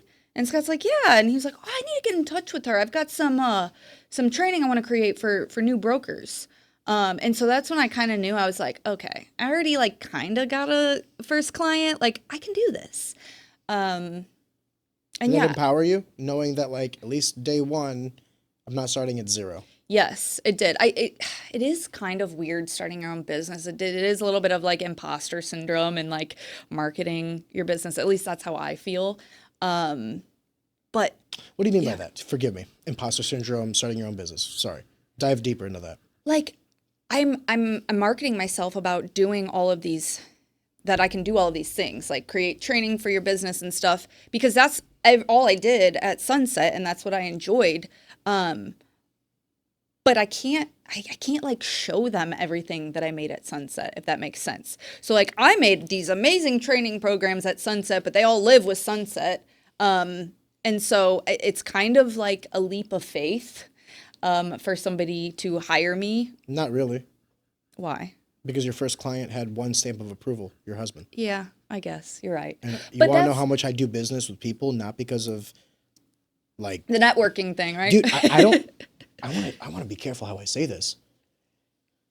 I think the best marketing is not social media. It's not buying ad space. It's word of mouth. If I go to someone and I'm like, man, I'm really needing, I don't fucking know, someone to help me build a podcast studio. And they're like, I got a guy who knows audio, video real well. He's a lighting guy. You should talk to him. Done. I'm going to talk to that guy. I had no idea who he was or his business. I didn't see a single flyer. But because of that person who was willing to vouch for them, maybe they and I have a relationship. Yeah. If you're willing to speak that name, that means you know that responsibility you're putting on yourself. Because if that guy fucks me, guess who I'm going back to? You know what I mean? Yeah. I always say that to people. Like, would I hire them? No, or yes. Like I would tell them, like, I'd hire him. Like as if it's like a stamp of approval. Like I would do it if I were you. Yeah, no, you're right. So I guess I just reality, have a bit of a confidence issue sometimes. But that's shocking. But then after I've got after I won his business, that my confidence has grown. Got yes. you. Did your confidence take a hit when the business wasn't as consistent? Because that's also entrepreneurship. It's peaks and valleys. I will be honest. So, I did have like a consultation from Joey DeFranco, like tagged me in some guy's status. This construction owner. I'm not going to say who it is or anything, but I had a consultation with their COO about, transforming all of their SOPs and training and all, leadership training and all this stuff. And I sent them a quote, and it was pretty high. And I never have quoted somebody that high before, but like I did all of the math, like, and that's really what it would cost. And I never heard back from him. So that was kind of like a little sad because hurt the ego a little bit. Yeah, because I felt like we really hit it off, and but I don't want to beg for that guy's business because the right client will work with me. And I always told myself that, like, I am not going to beg people for business. If they like me, they have seen, I have some of my work on my website, but they can see what I do and they know like what kind of person I am. That's the type of person I want to work with. So, well, you also have a superpower in entrepreneurship that not a lot of people take advantage of, or not a lot of people know exists, and that is the ability to say no. Yeah. Because you're financially stable. So yeah. I have a couple buddies that like, I got one buddy, Jordan Dowdy, shout out, who is finally taking that leap of faith, and he's starting his own jiu-jitsu gym over in Illinois. Forgive me, Jordan. It's Legacy, BJJ, and I think it's in Collinsville, Illinois. If I got any of that wrong, I'm sorry. But I had a conversation with him about like starting the gym, and like obviously a brick and mortar is a little different than like a purely digital work or something like that. Comes with it like a lot of logistical hurdles. But one of the things I told him was like, and he already knew this. So like by no means did I depart wisdom to him that he didn't understand. But like, you don't have to quit your job to be an entrepreneur. These are not mutually exclusive things. You can still be an employee and be an employer, even if the employer aspect is just yourself, a solopreneurship. Yeah. Nothing wrong with that. But this idea of like the side hustle culture, like what empowerment is there from you just having multiple jobs working for someone else? Like logically in my head, that doesn't make any sense. Like when people say like, oh, I got 3 jobs, that fucking sounds awful. You don't own any of them. You're just working for 3 different people. That sounds horrendous. Yeah. And I kind of had this thought in my head, like, I don't really know what my plans are for Hammer Design. Like, I don't really know if I want to scale it big or what, but I know that I have the ability to. If I'm working for somebody else, there's a cap on how much money I can make. And if I want to be rich someday, well, now I have the opportunity. I just have to, get the clients and stuff. So that's kind of That's not what you want to be, right? What you want is family more than... Yes, but we've been trying to get pregnant, so if life goes another way, like at least I'll get back into work, but that's the hope, is that I have more kids and stuff. I want to have that conversation, but not just yet, in a little bit. Because let me ask you this question before. I remember when I was younger, fertility was like the death knell. Like all I was trying to do in my teenage years and my early 20s was like, don't get anyone pregnant. Yeah. You know what I mean? And I'm sure as a woman, it's like, don't get pregnant, right? It has shocked me to see how many people our age have issues. I don't know if she's going to like me saying this, but I'll give you this kind of anecdotal story. Like when Bruna got pregnant, she was on the pill, and everybody around us was talking about IVF, was talking about how they've been trying for years to get pregnant and they weren't pregnant. And when Bruna got pregnant, it was kind of like a scare at first, because like I had proposed, but we weren't married yet. And the due date would have been like literally a week before our wedding. So we were gonna have to push back the wedding. What are we gonna do with the venue and all this other shit? And I remember Bruna was kind of like shitting her pants. And I was like, I got home and I was like, everybody around us wishes they were in this position. This is a blessing. Yes. This is a blessing. And it didn't dawn on me, like when we told everybody, like their exuberance, their joy, you know what I mean? But also some of like a small bit of sorrow, because you could tell that there were other people, like I was saying earlier, that like they wish that was them. Fertility never struck my mind as an issue to get pregnant, to have kids. And it is the overwhelming norm now. I know. Overwhelming norm. know. To the point where, I mean, I'm sure there's a bunch of variables. The fact that we're having kids later. Yeah. Our diet, all these other things. But let me ask you as a woman this. Did it ever even dawn on you as this being like a tough thing to do? No, because when I got pregnant with my first son, it was on the first try. And so I told Scott, I was like, oh. 1 for 1. I said, we'll go on our honeymoon. I'll be pregnant this month. Like, it'll be fine. And I had like everything lined up when we were going to have the kid. And here we are. What is it, March? Still trying. I don't really think there's anything wrong with me. I've learned a lot more about like how women get pregnant and stuff like that. And so I'm just keeping an open mind, you know. My doctor's not worried or anything, but I do have friends that are like really struggling. So I think that the stress of proximity for that also affects. So like, I'll give you an example. Actually, I have to be very, I'm going to do this high level because I don't want, if anyone's like astute, they can understand who I'm talking about. Mm-hmm. There were people within our inner circle that were like, they had done IVF a couple of times, no success.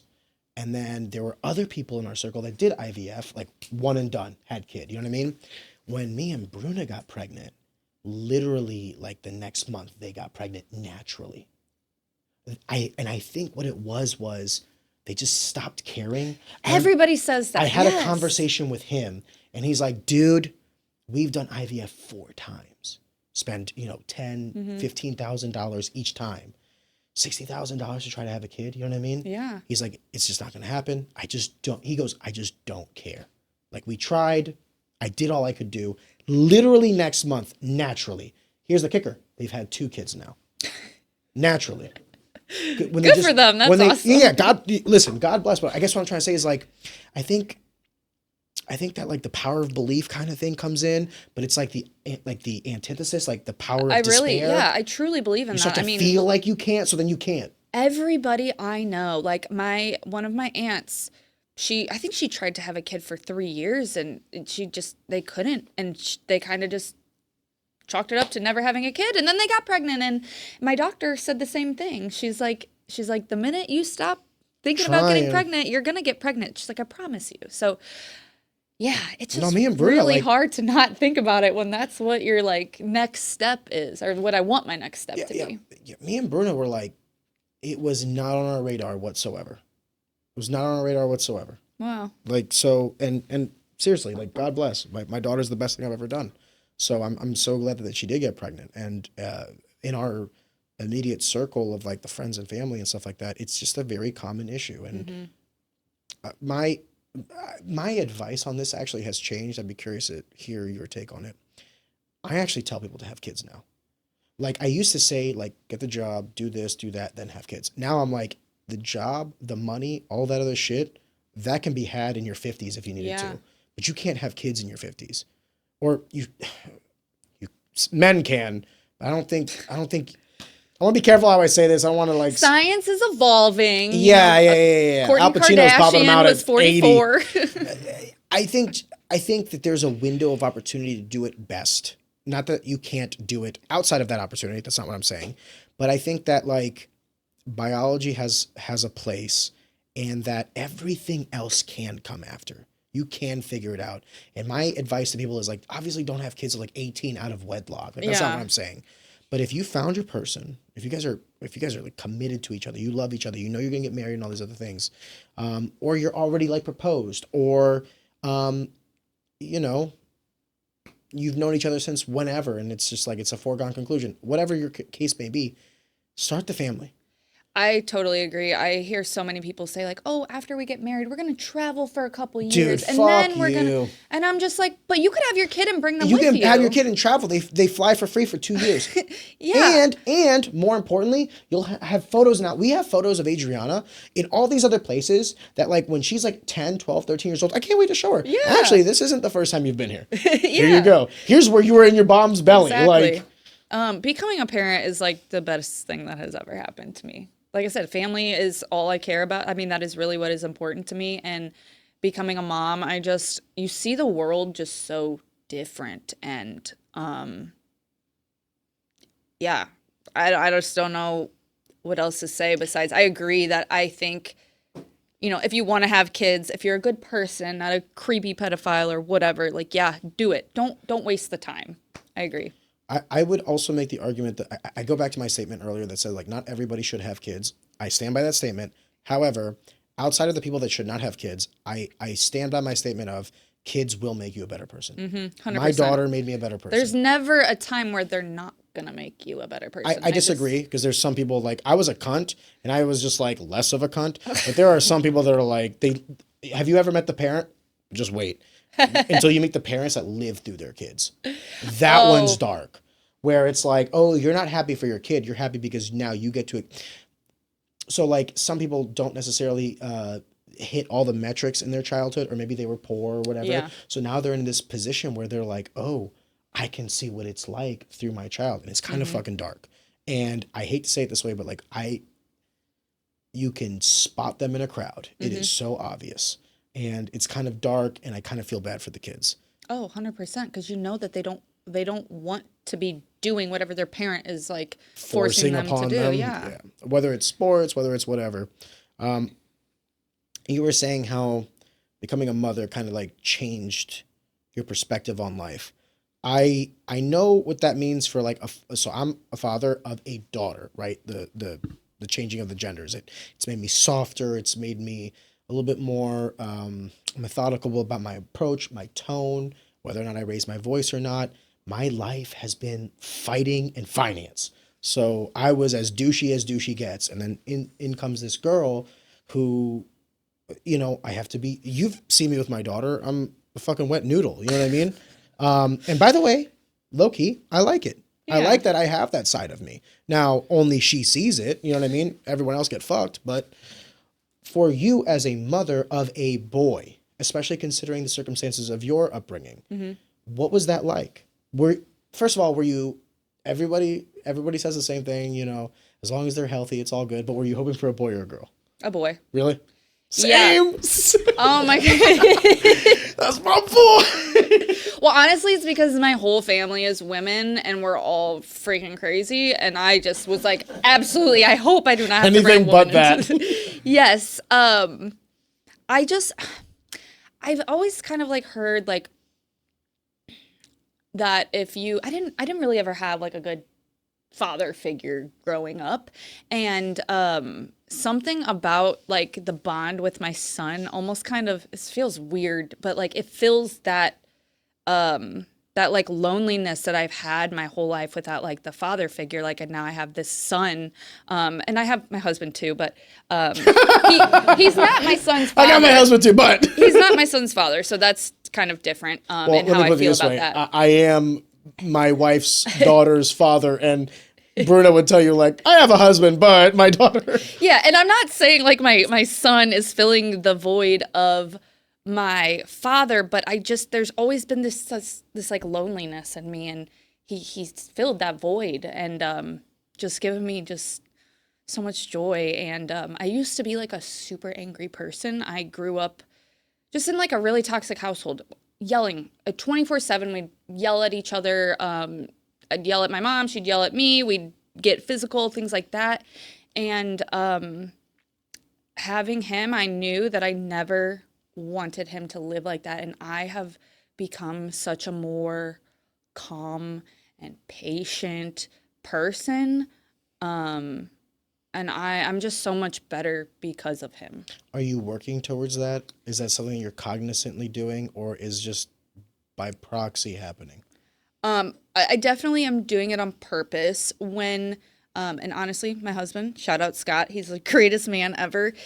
He kind of helped me get there because I remember there was one time early on when we were dating, and we're moms, we get overstimulated sometimes. I was getting overstimulated and I like yelled. And after that, he was like, he grew up with like the perfect childhood, by the way. Like his parents are still married. They're very in love and they're great. And so he doesn't really like know how to relate to me in that sense. And he was like, you know, I didn't grow up in a house. We never yelled in my household. And he's like, and I don't want to raise my kids like that. And I was just like, you know what? I don't either. And that was the last time. I don't ever want my son to be exposed to that toxic environment because it's awful. Let me introduce a different paradigm. I'm curious what you would say. I do think that has a place. What? But not yelling? Not yelling for the sake of yelling, but discipline. Does Sure. that make sense? Yeah, discipline and yelling are two different things. Can I say another thing that's going to make me sound extremely toxic and masculine? Sure. It's not the mother's job. I think it's the father's. To discipline? Yeah. Sure. Because when I was growing up, my mom was the fucking superhero. But my mom was always like, she was so shrewd and so tough and all these other things. And she whipped us into shape. But if there was nothing she could say to me that would make me shit my pants faster than saying, I'm telling your dad when he gets home.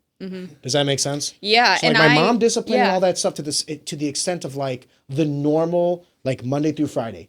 But when I really fucked up, and she's like, I'm telling dad, I was like, oh fuck. And my dad was my superhero as well. It's not as if like I was never in my life scared of either of my parents, but I did fear their wrath.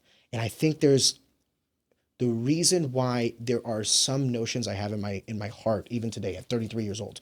I don't tell anybody to do something I wouldn't do. Like I have a moral compass, right? I don't tell anybody to do something I wouldn't do myself or have done myself. Right? Like I'm not a hypocrite like that. I never make demands of anybody. I never tell anybody, even my employees, you have to do this. I'm like, may you? Can you? Do you mind? Because I don't like it when people fucking tell me to do stuff. Yeah. Oh, you're going to tell me? Good luck. Yeah. If you ask me, I'm your guy. But these are things that like were instilled with me with my father, who was like the true disciplinary. My mom kept us in line, but my dad whipped us into shape, if that makes sense. So like my wife with our daughter, 9 times out of 10 doesn't get past her. I'll tell you one time recently, my daughter, who is my fucking mini-me, has my temper and started talking back to Bruna. That's when I was like, I didn't hit her or anything. I stood up to her and I go, what are you doing? And you could tell she Shit her pants. She shit her pants. She was like, and I was like, you can't talk to mommy that way. She's like, okay. I was like, you never do that again. She's frozen in place. I didn't have to do anything other than raise my voice and be stern. Yeah. Did I yell? Hey, no, I didn't shout. Yeah. I didn't do any of that stuff. But I do think that there is a point and purpose to some of that. Now, if I did that all the time, then it's like emails, right? If everything's urgent, nothing's urgent. If I'm yelling all the time, then that's the new norm. Yeah, and that's how I grew up. And I didn't really have, like I said, didn't really have a father figure. My mom did get remarried, and I did have a stepdad, but he didn't like me. And so it was usually my mom disciplining. So naturally, like I felt like the one that's disciplining. But over time, my husband and my son does have a dad too. He's great, but like we co-parent. And so like over time. Do you guys co-parent well? Yes, great. Cool, we get along. Thank God. We get along really well, 50-50. We're teammates. Yeah. God bless. Shout out Steve if you ever listen to this. But yeah, my husband has kind of taught me what a father figure is supposed to be like, and he does step in and honestly does exactly like you said, like stern. And sometimes Lincoln will cry and I get sad, but he's not gonna. Yes, he needs to cry. He needs to learn. And I tell Bruna the same thing because Bruna will be like, Ariane, she's 3. I go, I know, but she needs to learn now. Because if we keep letting her get away with this, the problem is she's a very sweet, cute dude. She's infectious. Like everybody loves her. Of course, she's the best. I'm biased. But the problem is if grandma and grandpa spoil her, if my wife doesn't spoil her, but like will omit discipline, if all the friends and family spoil her, it is now my job as a father to produce a girl that is ready for the fucking world. yeah, And more importantly, and I say this because I know this as someone who's lost their parent, my job as a father, more than any other, and as morbid as it sounds, is the truth, is to prepare my daughter for when I'm no longer around. To instill in her, and that could be tomorrow. That could be tomorrow. That could be 50 years from now, God willing. But I need to prepare for her for that day because it will be the inevitable conclusion that our kids will bury us. That is a responsibility that they will take, and I'm looking forward to it. I don't want to ever bury my daughter. You know what I mean? Yeah. So my job as a father, more than any other, more than leaving her with wealth or affinity or whatever, is to prepare her for when I'm no longer around, to instill in her my moral compass, my discipline, my work ethic, all these things that make me me and inevitably will make her her. That is my job. Yeah. And that starts As soon as they're born, yeah. And that starts as soon as I start seeing shit I don't like. Yeah. I don't fuck around. So, I'm a cunt. What do I gotta say? I acknowledge what you say about the yelling. Yeah. I think like and then when I say yelling, I mean it was like the frustration, no point. Yeah, and like I grew up around like name calling. I mean, my mom would tell me that I was lazy because I wasn't awake yet and my room was messy. Little did she know, like I had undiagnosed ADHD my whole life, and just yeah, I didn't realize how unnormal I lived until I lived with somebody that grew up normal. Do you talk to your mom about it now? Yeah. What's that like? Oh, sorry, I didn't, like, she hasn't changed. I've just kind of accepted who she is and just set some boundaries with her. I'm going to ask a question. You don't have to answer it if you don't want. Okay. Have you forgiven her in your own heart? Yes, because she only did the best she could with the tools that she had. God bless. Yeah. Forgiveness is a one-way street. They don't have to accept it. Yeah. But as long as you've done it. Yeah, I have. And, and I do think that she's trying to be a good person, but like she's in her early 50s now. And, what's a good person? What do you mean by that? Pays her taxes, doesn't lie? Doesn't lie. Okay. Doesn't spread her kids' business to everybody she knows. Ooh. That's really going to make your kid not talk to you when you're spreading all their business. And it's not just me, it's my other two sisters too. It's a conversation I had to have with my father when I was like, hey, shut the fuck up. Not everybody needs to know how proud you are of me and Andy. Yeah. I've had to go through a lot of therapy about my mom because I'm like, she just always makes me so mad. Why does she make me so mad? And it's because I want her to be somebody that she's not. And I just have to accept who she is. She did the best she could with the tools that she had. Getting pregnant at 19, figuring it out, being a single mom, and then remarrying. I mean, I have to tell myself these things as well about like the people within my proximity. I have to give grace and perspective because it's like it's easy for people to hurl accusations or to put blame, but it's also difficult to walk in their shoes or at least attempt to. Yeah. I'm not trying to empathize because I'm not going to make the same mistakes as my father, but I do want to sympathize. Yeah. I do want to understand that I was not a first generation immigrant. I didn't, I grew up here. So like all I know is America. I could not imagine leaving America at 31 and going somewhere else, right? Yeah. See how like it starts to like give a little bit of ground, and then my anger starts to subside and I start to accept, and I just say, hey, God gave me two parents. At least I have one. Does that make sense? So I don't know. Maybe I'm wrong. Who the fuck knows? I'm not a specialist on these topics, but I do know one thing. I'm a selfish individual in the sense of I will not allow people to have the power over me to make me unhappy. And I will forgive and forget for not their sake or for any higher power other than my own. I do not give anybody the power to make me upset. Fuck you. You're not that important to me. You are really strong. I strive to be like that, but it's hard sometimes. When you like really care for a person and they, betray you or you can't care for someone more than they care for you. Does that make sense? Like if you are in love with someone who does not reciprocate that same energy to you, then you are the fool. You can only love someone the same amount that they give you. And if they give you more, then you can meet them. Yeah. And you can kind of exchange that, right? It's like, I'll give you a little bit, see where you're at. Okay, you meet me. Okay, I might give a little bit more. Yeah. But if I'm at 5 and you're at 1, well, I'm the idiot. That's like friendships now. I'm going to be How many true friends do you have? Probably like 4. I don't know. It's a good number, honestly. It's hard to make friends when you become older because, like you said, you can only love them as much as they love you, I guess. I mean, that applies to friendships too. I've had a hard time just making friends probably since Lindsay passed away, just like new friendships, and holding on to them. Why? Because they don't know you as well?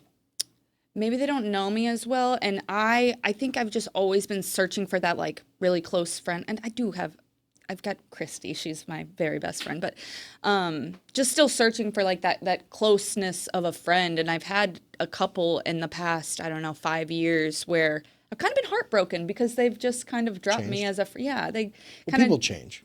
People change, yeah. And I'm just, I'm realizing that's just kind of how life goes with friendships and stuff. So, for me personally, I resonate with that. I think 4 is a great number personally. I have like true friends that I consider not my mentor or someone that I am mentoring. Friends. I don't have a single one. That's sad. Not really. Not really. I look at that as like a high testament to my standards. For you to be my peer, for you to be my close friend, you need to be on the same level as me. And what I'm trying to do now more than ever is just foster it myself. Have you tried mentoring people yet? I mean, I'm not anybody's like official mentor. No one ever is. But my little sister recently had to move in with us. So she's 20. She'll be 21 in June. Is she asking you questions outside of just, hey, what's for dinner? Yeah, we talk a lot. And that's mentoring. Yeah. So I guess it's not an official title, but it's an unofficial one. And I mean, when I was at Sunset, all of those little newbies, I mentored all of them. And so I that fills my cup. Yeah. That. Oh, yeah. Agreed. Oh, yeah. Agreed. So when I say 0, and I say so with no malice or ill intent, I love all the people that have ever come into my life. The best friends that I've had, they've come and gone. Not because if they call me today, I'll pick up the phone. Hey, buddy, what's up? As if nothing has ever happened. But we don't keep in touch. We don't ask about one another. And by the way, I'm just as guilty because I don't care. Yeah. Truth be told, I don't care. And I don't hold it against them. They have other things on their plate. We are no longer important to one another. And to have a real friend, a real peer, you have to be important to one another. Yeah. So I don't have that. That's why you don't I say have 0. space to fit them into your life because you have so much more that is more important to you. More than that. I'm not going to force them into a space. Yeah.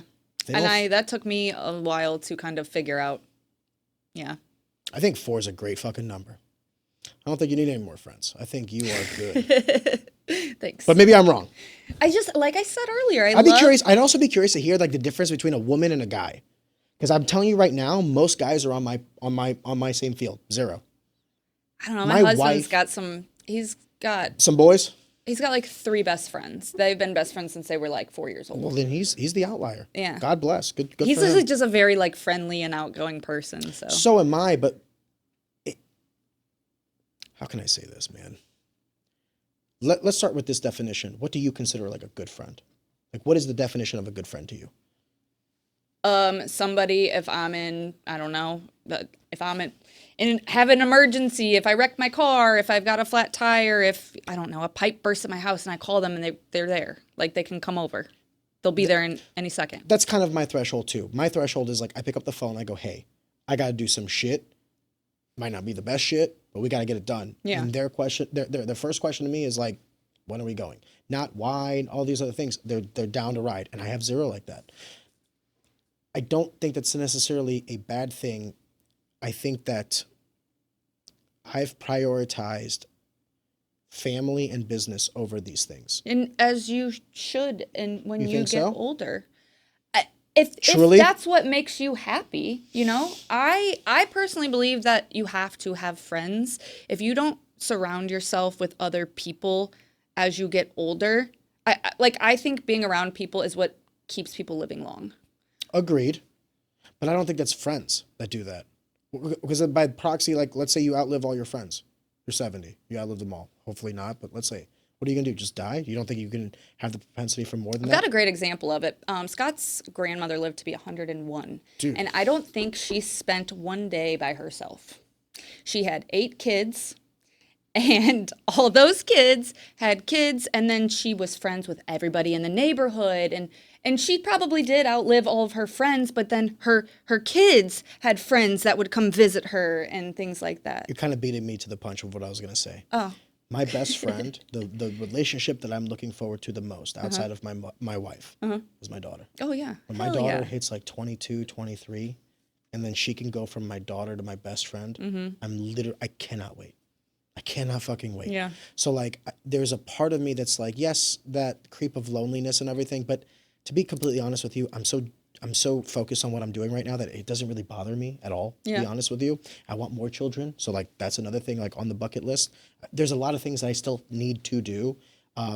But the thing that I look forward to the most is like that I'm sure I don't want to say I'm sure, but I'm sure a lot of people will understand what I'm saying by this. There was like this moment where I eclipsed son and friend with my dad. Now my dad, even though he drives me fucking nuts and he's like so frustrating sometimes, he is one of the few people that I truly can talk to about like things that I can't even tell my wife. You know what I mean? Like the real like fears, the real things that are on my mind, because I do subscribe to like, I said this once, I'll say it again. I get 1 ticket a month of being weak to my wife. Any more than that, she'll stop respecting me. Any less than that, she'll feel distant from me. So like every month I let her in on like, hey, by the way, I had a bad day today. This is what's going on. She'll be like, really, babe? What's going on? You know what I mean? But if I do that every day, well, now I'm just a pussy. Oh my God. My father is the one that I can go to any time of the day. I can be like, Dad, I really fucked up today. Here's what's on my plate. What do you think? You should be able to do that with Bruna. She wants you to do that. I I'm sure she does. I can. But if I do it too much, she'll lose respect in me. Without question. You just assume that? Well, you never want to question the captain of the ship. Do you want the pilot to be like, I don't know if I know what I'm doing, guys. Let's hope we land. Is that what you want? Truthfully. Answer that. I answer look that at my question husband as truthfully. my best friend, not the one who's like in charge. Like, That's not what I'm saying. I'm Okay. sure Bruna is my best friend. yeah. Bruna is my partner in crime, literally. You know what I mean? But what I'm also saying is I don't have the luxury of being weak with her more than once a month. Maybe I'm crazy. Maybe I'm crazy. I mean, I guess my husband is not By the way, I don't want to like be weak more than once he's a not month. weak to me either. So it's probably a guy thing. It probably is a guy thing. I'm like, I Your feel like husband's gonna be like, shit. I feel like homie spitting. I feel like I'm weak like 3 times a day. Like, That's I'm fine. That's fine. Bruna last night was having a like. I was just like, you're fine, babe. Don't worry. It's different. This is where I start to get like toxic masculine, and fuck yeah, I'll own it. Like, I don't think any woman wants to be in a position where they're like, my husband's an emotional wreck. Like, what the fuck? Oh You know what I yeah, mean? yeah. Like, if I'm coming to you, oh man, work was a bad day. I get Monday, you. Tuesday, Wednesday. At what point do you go, all right, listen here, pussy. Like, fucking suck it up and go make that bread. Yeah, I guess. Yeah. Okay, all right, I'm not crazy. Maybe I am crazy. I don't fucking know. No, but as time goes on with my husband, I definitely feel I feel safe, and I believe more in of like him being the provider. Yeah. And I'm able to just like Follow his lead. yeah. I mean, his goal when we first started dating was to make me a stay-at-home mom. That was like before we even got married or anything, but he told me, he was like, I want to make you a stay-at-home mom. Oh, if you want to be. Like, you have the choice, you know. So The empowerment of choice. yeah. And at first I was like, no, I'm an independent bitch and I make my own money, and now here we are. Can I ask you a question? Yeah. This is kind of loaded. If you don't know, you don't know. What percentage of women do you think that are currently working in corporate America? So like 100% of women that are currently working in corporate America, what percentage of them do you think would give it up tomorrow for a husband and some kids, and the husband's like, they don't even have to be the best provider, okay? Because that's kind of a loaded question, right? Oh, they're taking care of all your whims. Let's say the husband makes $110K a year in Missouri, but you can budget, you can be at home with the 3 kids, and you can figure it out. What percentage of women do you think would take that? I don't think that's enough. 110 in the Rust Belt? I know someone who's doing 2 kids with 60. Oh my God. And Oh my she's- God. And she's a stay-at-home mom, and she worships that man. I guess let's not put the salary out there. No, let's you just have say, to. you know, You like have to. You have to. In $110,000. St. Louis, that's a lot of money. But with 3 kids, I mean, Still a lot instead of of money. paying daycare or whatever Yeah. and staying at home, so Because that's the calculus. That's Yeah. literally what they said. Like, if she were to go and work, it would be like a net neutral, and then Yeah. someone else is raising her 2 Yeah, kids. yeah. So their mentality was like, we're going to struggle anyway. Might as well struggle and raise our kids. And God bless them for it. So my question to you is more like, I'm not saying that like, because if I entice it too much, honestly, 110K is a lot of fucking money. A lot of guys are gonna be like, I don't make 110K. So I'm even kind of throwing a cherry on top, to be completely honest with you. Yeah. The truth of the matter is the median income in America, I think, is like now for married men, it's $83,000. Oh, The wow. median income for a single person is $58,000, but for Okay. married men, it's $83,000. So honestly, I'm even giving you some because we live in the Rust Belt, lower cost of living, and I'm enticing the salary. But truth be told, let's say it's 110K. You can either pursue corporate America life, or you can have a husband who is also morally good, like rocks your world every fucking night, honorable man, all these other things, 3 kids. You have to budget. Maybe you go to dinner every other weekend and not every Yeah, weekend. sure. How many, I mean, what percentage of women are taking that 80. 80%? Like, I think a lot of women, because at the end of the day, when it comes down to everybody's core, I think people care most about their family. And if they have to struggle a little bit, but they're happy inside the home, I think that's all that matters. I don't think there is a struggle if you're happy in the home. Okay, Does that there you make go. sense? Yeah. You can figure out where Yeah. you make dollars and cents. And maybe you have to go without the nicest pair of shoes or whatever. Exactly. Like, when I quit Sunset, I stopped getting my nails done. Like, Could you imagine, Tony? Could you imagine? could we afford for me to get my nails could you done? Probably. But I'm just saying, like, you do have The sacrifice to, was made. God, that sounds so bad. Could you imagine, Tony? Not working, not getting your nails done? I would, 110 a year? That's it? that sounds so 80% bad. of men just said, fuck. Okay, what I'm thinking is like the 3 kids, and like I would want to be able to like take them to do things, and you those are the things you'd have to sacrifice. You'd have to like figure out fun things to do at home or go to parks. All this is yeah. to have children is a sacrifice. Yeah. You sacrifice your body, you sacrifice your time, your money, all of it is a sacrifice. But what greater what greater goal is there? Like what greater thing to sacrifice for is there? Of course, there's a bunch of shit I could be doing right now instead of having a wife and a kid. None of that, I don't care what it is. All of it would be like, imagine you have the nicest steak, the nicest Ferrari, the nicest whatever the fuck. How long until that gets old? I'm telling you, every morning I wake up and my daughter and my wife is in my bed and I wake up to their faces. Mm-hmm. I can never get sick of that. I'll never get bored of that. But I think you don't know until you have the kid, because if you Fair. were to ask me that before I had a kid, I would say a lot lower number, because I wouldn't be thinking that way. I would be Fair. thinking, no, I want to make more money. And Then to that point, do you think that society has led women astray in how they should be thinking? yeah, Because I think society has led men astray. I think men are shying from I don't think I'm saying like anything groundbreaking when I say that like masculinity has been attacked yeah, for like the no. better part of a decade. Yeah. Okay. And I think it's shied a lot of, you're fine. It's shied a lot of men from taking on the responsibility and being the precursor and the paragon of the family, which has forced women to step up. But I don't think the majority of women want to be the captain. I don't. I don't either, and I think that they will lie to you. I went to a women's conference in Dallas a couple years ago. It's a food service forum, so there's like people from big brand names, and this, I don't know if she was the COO. She was really high up in Pepsi, and she was talking about being a mom and, having that job. And she was like, it just really takes a village. You just have to be okay with like missing your kids' games and like things like that. And I'm just like, No. I don't want to do that. Yeah.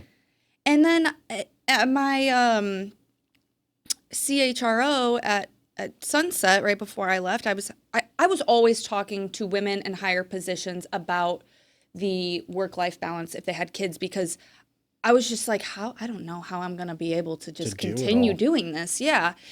And they all were just like, you have to be okay with missing things. And I remember asking my CHRO, like, how did you do this? Because like her kids are in college, they're really close. And I'm like, but you're not with them a lot. And she's like, well, one of the pros, like they became independent. I didn't really have to I didn't have to hold my daughter's hand when she went to college. Hold up. We cannot argue with results. The problem is some people might listen to that and say, what's the problem? And there's nothing wrong with the difference of approach. I have to stress that. The other problem, though, is how many people do that and then their kids don't end up that way. Yeah. Right? They didn't have enough parental guidance, and then they go to drugs or partying and all this other stuff. Dude, I could list off half of Afton. Okay? Well, I also do have a friend. Her mom is pretty high up with the Cardinals. Has worked for the Cardinals for 40 years, and she was like, "Yeah, we did not get along when I was in high school." And I was like, "Why?" And she's like, "Because she thought her job was more important than me." And I did not want Lincoln to think that. Whenever I told him I was going on a plane, he would just get sad, and But there's a difference between like a 3, 4, 5-year-old and a 15-year-old. Yeah, If but someone in time high goes school so is still- fast. Like, That you I agree blink, with. and it's just That I like, agree with. what did I do? She was a burrito yesterday, and now she's fucking telling my wife, "No, mommy."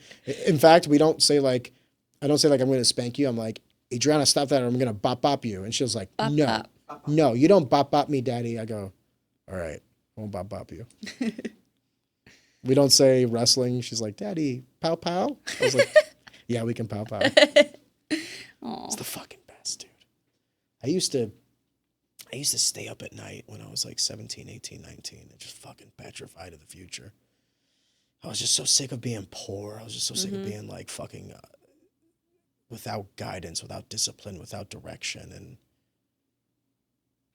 let me ask you this: if you could do like a message to like an 18-year-old version of Erica, what is the one thing you would have told her?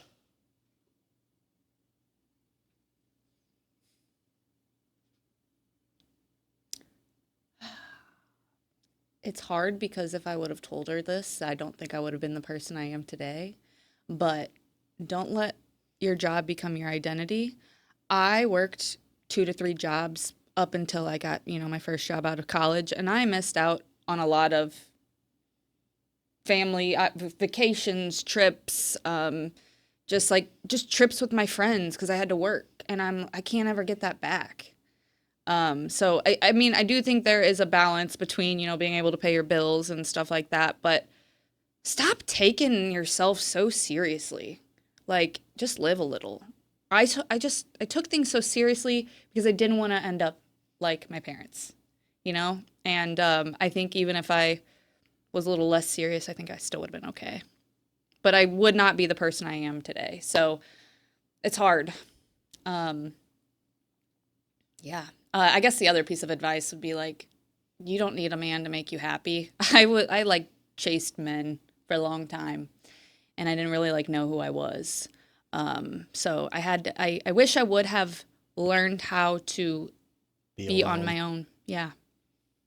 And alone. So. God bless. I hope this is what you expected. I hope this is what you thought. I totally forgot we were filming. So I'm really, really curious to see what this looks like. I wonder if my chest got red. I felt myself getting hot from the vodka.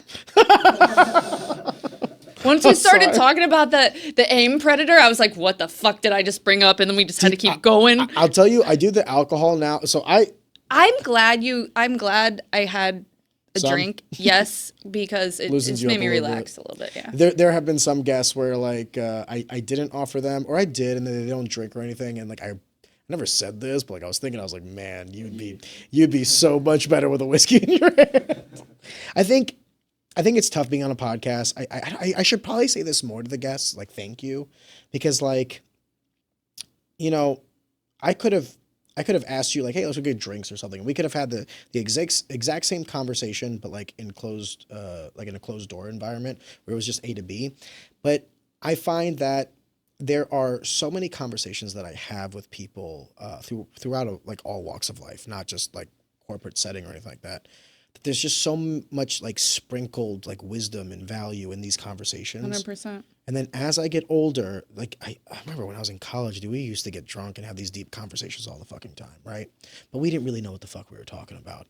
And then as I get older, you just have less and less of them for a lot of the circumstances that I said. Yeah. I don't go out and drink and all these other things. I don't, unless it's a work function or I'm out with my family, I'm not out of the house or the office, to be completely honest with you. This podcast is as much of a therapy for me as it is a passion project.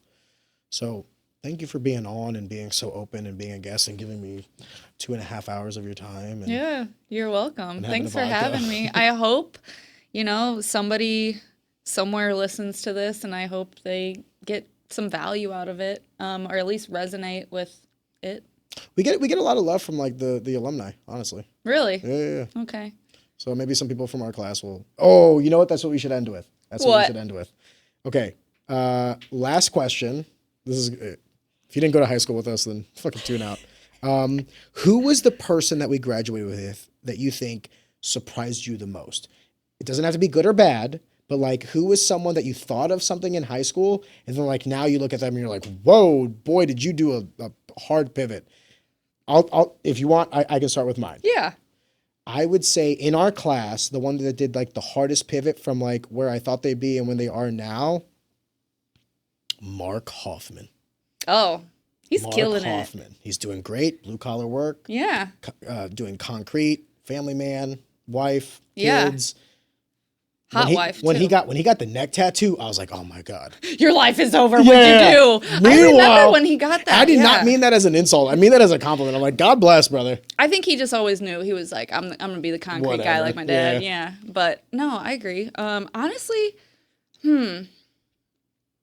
it's hard. I can't like think of people. Yeah, it's off also the tough top because I'm of putting you my on the spot. head. Oh, okay, it doesn't have to be the most, but like someone who surprised you. I can think of like 3. You?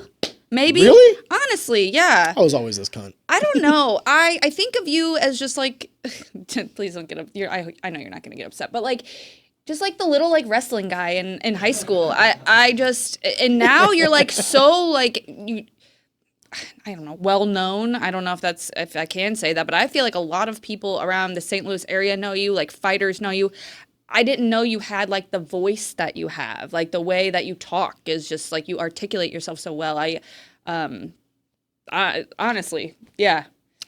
And I'm not just saying that just because I'm on this, but like I don't know anybody else that we graduated with that has a podcast like this, that has a family and like is as successful as you. I don't. And I don't think that I would have thought that you would have. I guess I just hadn't put any thought to what I thought you would be because I just thought of you as the little wrestler. Like, I don't know. I appreciate that. I know that you're not meaning it as just. Actually, it's an immense compliment. Yeah, like a lot of people know you, and I'm like, what the hell? I grew up with him. You were in my 3rd grade class. I think that is how long that I've like known you. Yeah. Mr. Heeb's class, 3rd grade. Oh my God. You remember that? No, I'll do you one better. Who was your 2nd grade teacher? It was weird. Miss Goff? No. Who was Miss Newcomer? Do you remember Miss Newcomer? Who was she? 4th grade? I don't know. I didn't have her. I think maybe that was 4th grade that I had you, and 3rd grade. My 4th grade teacher was Miss DeBane. We had the same 4th grade teacher. Okay, she like ran marathons and stuff. Newcomer was my 2nd grade teacher, I think. Man, I liked Afton. You know, I shit on public school because it deserves it, but ours was special. I feel like our class. Maybe we're biased. I don't know. Maybe I feel like everybody. Do you feel like yours is special? Dude, I love that. You know, people talk about like how bad high school was for them, or like it was cliquey, and I'm like, I feel like I was friends with almost everybody in my class. Like I got along with everybody. There were cliques for sure. However, there were people that there were a good number of our class did not care. They would go eat with whoever. They would go talk to whoever. Yeah. We had a lot of Venn diagrams. Were there cliques? Absolutely. But did the cliques ostracise? No. Right. Like there were the group of people, and then the groups would mesh sometimes. Sometimes someone would come in and hang out. No one fucking paid any attention. It was all cool as a cucumber as far as I was concerned. Like I never felt like I couldn't sit and talk with anybody in our grade or didn't have a relationship with anybody. Now, obviously you're closer with some people than others, which is to be expected. But I think I agree with you. I think when I look back at my time at Afton, like when I went to college, I don't have any memories from university the way I do from high school. University felt like a job to me. Like I gotta go to school, I gotta go to work, I gotta get this shit, you know what I mean? High school was, I'm not saying that I would ever go back. Like I would never do it again. I'm glad it happened. I'm really good where I'm at right now and I love my life. But I look back on it with fondness. I don't look back on it with like ill intent or, negative vibes or anything like that. I loved my childhood, even though we were broke and didn't know what the fuck we were doing. It was a good time.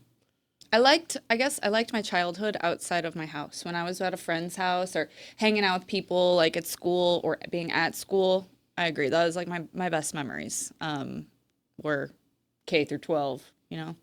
I said this off the record, I think, but I'll say it on the record. I was talking to the class presidents and everything about doing a 15-year high school reunion because we did the 5-year, and I thought that was fun. We did the 10-year, and I know some people were bitching about it, but if you would have asked me, I had a fucking blast. I wish there was a bigger turnout. Well, I remember it not being that many people. I think 2 factors. Number one, if you put a pay Yeah. hurdle, even if it's like $25, $50, half the people would be like, well, fuck them, you know, Yeah. whatever. So I think what we should do for our 15-year is like, it doesn't have to be anything great. It can be fucking Nick's Pub for all we care. But like free entry, come in, we'll buy the first round. Sure. Just show up. And I said it off the record and I'll say it on because like now we're 33 years old. I'm 33 years old. You're aging like wine. There will start to become a time now where like every time we do this, especially if we do this every 10 years, the number of people that are no longer here with us will start to become noticeable. Mm-hmm. And it will cease to be something that is optimistic that we're looking forward to and start to become this like melancholy, like, man, it's been 10 years. Like, let's see who shows up. Let's see who's still doing the damn thing. Mm-hmm. And I don't want it to become that. And I'll say this right now. I liked our class. I did too. Like, even if I didn't really talk to you a whole lot, like to the people that I may have not been, because I was the little wrestler guy, you know what I mean? Maybe all the people I didn't talk to as much, I genuinely hope they're doing great. I hope they're happy. I hope they're successful in whatever aspect of life they're pursuing. Mm-hmm. I hope they find the partner that they want. I hope they have the children if they want them, you know what I mean? There's not a single thing I want them to not feel or to achieve or to aspire towards. And more than anything, when we did our 5-year, the only thing I'll say about that one was it was weird because it was too soon. Like either you went to school or you didn't. So that there was like this weird ostracization of like, did you go to school? Did you graduate or did you not? The 10-year was much more like, how you doing, guys? Yeah. It's been a minute, right? And that's what I want. I just want to get together like you and I are doing today, but with everybody and be like, how you fucking doing, guys? I know. And if you're not doing well, let's talk about it. How can I help you? Maybe it's something we can change. Yeah. And if you're crushing it, let's talk about it. Yeah. Let's see, maybe there's some things I can do different. Exactly. But you don't have that if you don't meet up. So where are we going to have it at? I think don't do food. I think exclusively drinks. You think I'm crazy? Because when we sat down to eat, people get together with like the people that they knew from high school. Yeah. Keep it mingling. Do like Maybe some hors like d'oeuvres bowls or some shit. with Yeah, yeah. pretzels so we don't black We out. can- But yeah, that's my only Just concern. handle your liquor. Yeah. Well, man, I'm gonna sound like an alcoholic. Yo, just drink all night. No, I guess my thing is like whatever keeps people together and mingling and talking as much as possible, not keeping them stationary, having them move around, say hi to everybody. You know what comes to mind? What? The Afton Elks Lodge. Yeah.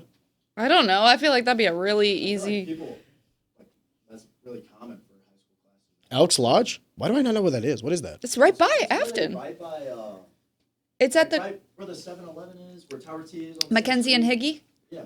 It's right behind that like little plaza they put in there with like Las Fuentes and stuff. It's right there. Oh, really? Oh, yeah. On the way to Tower T. Yeah. Yes, that's a. Damn, I am so sorry. Afton Elk Lodge. My bad. We Is had that like a- a restaurant? No, it's an You know Elks what Elk Lodge is? No, brother, I'm a for the foreign man. Elks to lodge. I don't- It's just like a, we don't have elks in Albania, all right? it's like a meeting spot. Like, I need to Google. I need to people chat have GPT. fundraisers It's like, there, I think of like maybe like a redneck country club. I don't know how to best describe it. I'll It's have like a 40th birthday party. That's not selling it. it's basically sorry, like Angie. But it was fun. it's just like an open like hall. Okay. With a bar? It has a bar. All right. It's not fancy, but I mean, Doesn't need to be. Yeah, it's just like a bar. The people are what make it. We did Yeah. it at the Christie last time. I had a fucking blast. So, and then we went to Nick's Pub afterwards. Yeah. So, like, when I tell you, I don't need classy. You know what I mean? Like, just I Let's mean, just and have a it's good in time. Afton. I mean, that would be Yeah. cool. Well, that's the other thing too, is like how many people have branched out. I am surprised at how many people have stayed in Afton.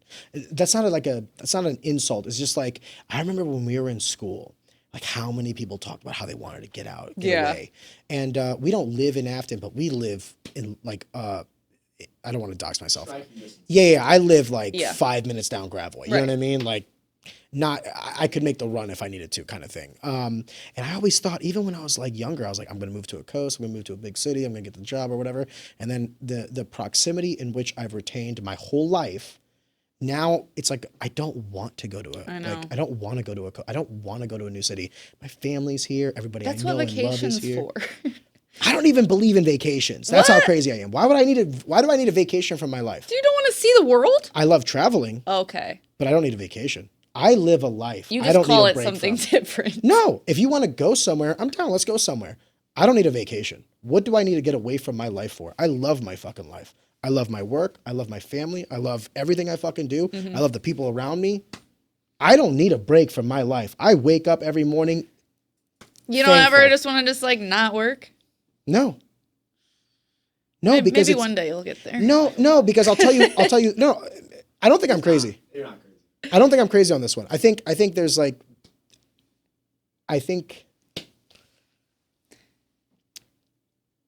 you cannot speak about a man's value without what it is that they can provide. And that what a man does is synonymous with his value. So like for you to say like, you don't want to work someday, like, of course, like I don't want to work for someone else forever, unless that person is someone I truly love and admire. But I will work or I will operate or I will run my businesses until the day I die. And then after I die, I'll have a contingency plan for like who gets that afterwards. Hopefully my children. My goal is to not leave money. One of the families I respect the most is actually Carly Seiberg's family, the Seiberg family. Oh my gosh, yeah. Yeah. You want to I know just saw her. Yeah. When I went to Cyberg's a couple days ago. You know what the father did with all the Seiberg's locations? He doesn't give them like an inheritance. He gives them a restaurant. He makes them work like front of the house, back of the house. Yeah, Carly, she's the GM. yes, Carly had to work as a hostess, as She a had to cook. go to school. Yes, she did all the things. And her father empowered her with entrepreneurship, with her own building, Yeah. with her own business. And now she runs that. Explain to me something you can give your kid better than not just like, of course, there's like the inheritance, the bells and whistles, the material stuff, the money, the security, of course, like that is without question. But then there's like the thing more than that, and that's direction and purpose. And maybe they take that and they sell it, but that's their choice then. But like, I want to leave my kids with like something that I've built. This is yours, whether that's real estate property, whether that's a company, whatever the fuck that is. Yeah. You're gonna get all my money already. Yeah. What can I give you more than that? That money literally can buy, but shouldn't. Yeah. No, that makes sense. And honestly, after we've been talking, I've thought of one other person that I think has really impressed me from our class that's not you. Thank you.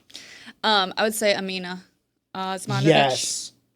She's a fucking boss. Dude, she's crushing it. She has her own salon. STL Beauty Bar. You want to know what I respect the most about her actually? She's so humble. She had 2 children. Uh-huh. And when the relationship went sour, she did everything that she could have to try to salvage it. But when it was no longer attainable, she moved on. Ran a business, single mom, all the factors, all the variables that we were talking about earlier about work-life balance. I'm sure if she were on this podcast, she would have a fucking story. Oh, yeah. And then she recently found a guy. They She just had her baby. I was about to say, Yeah. a guy that is like more in line with her direction and her, goals in life. And then they had her 3rd kid.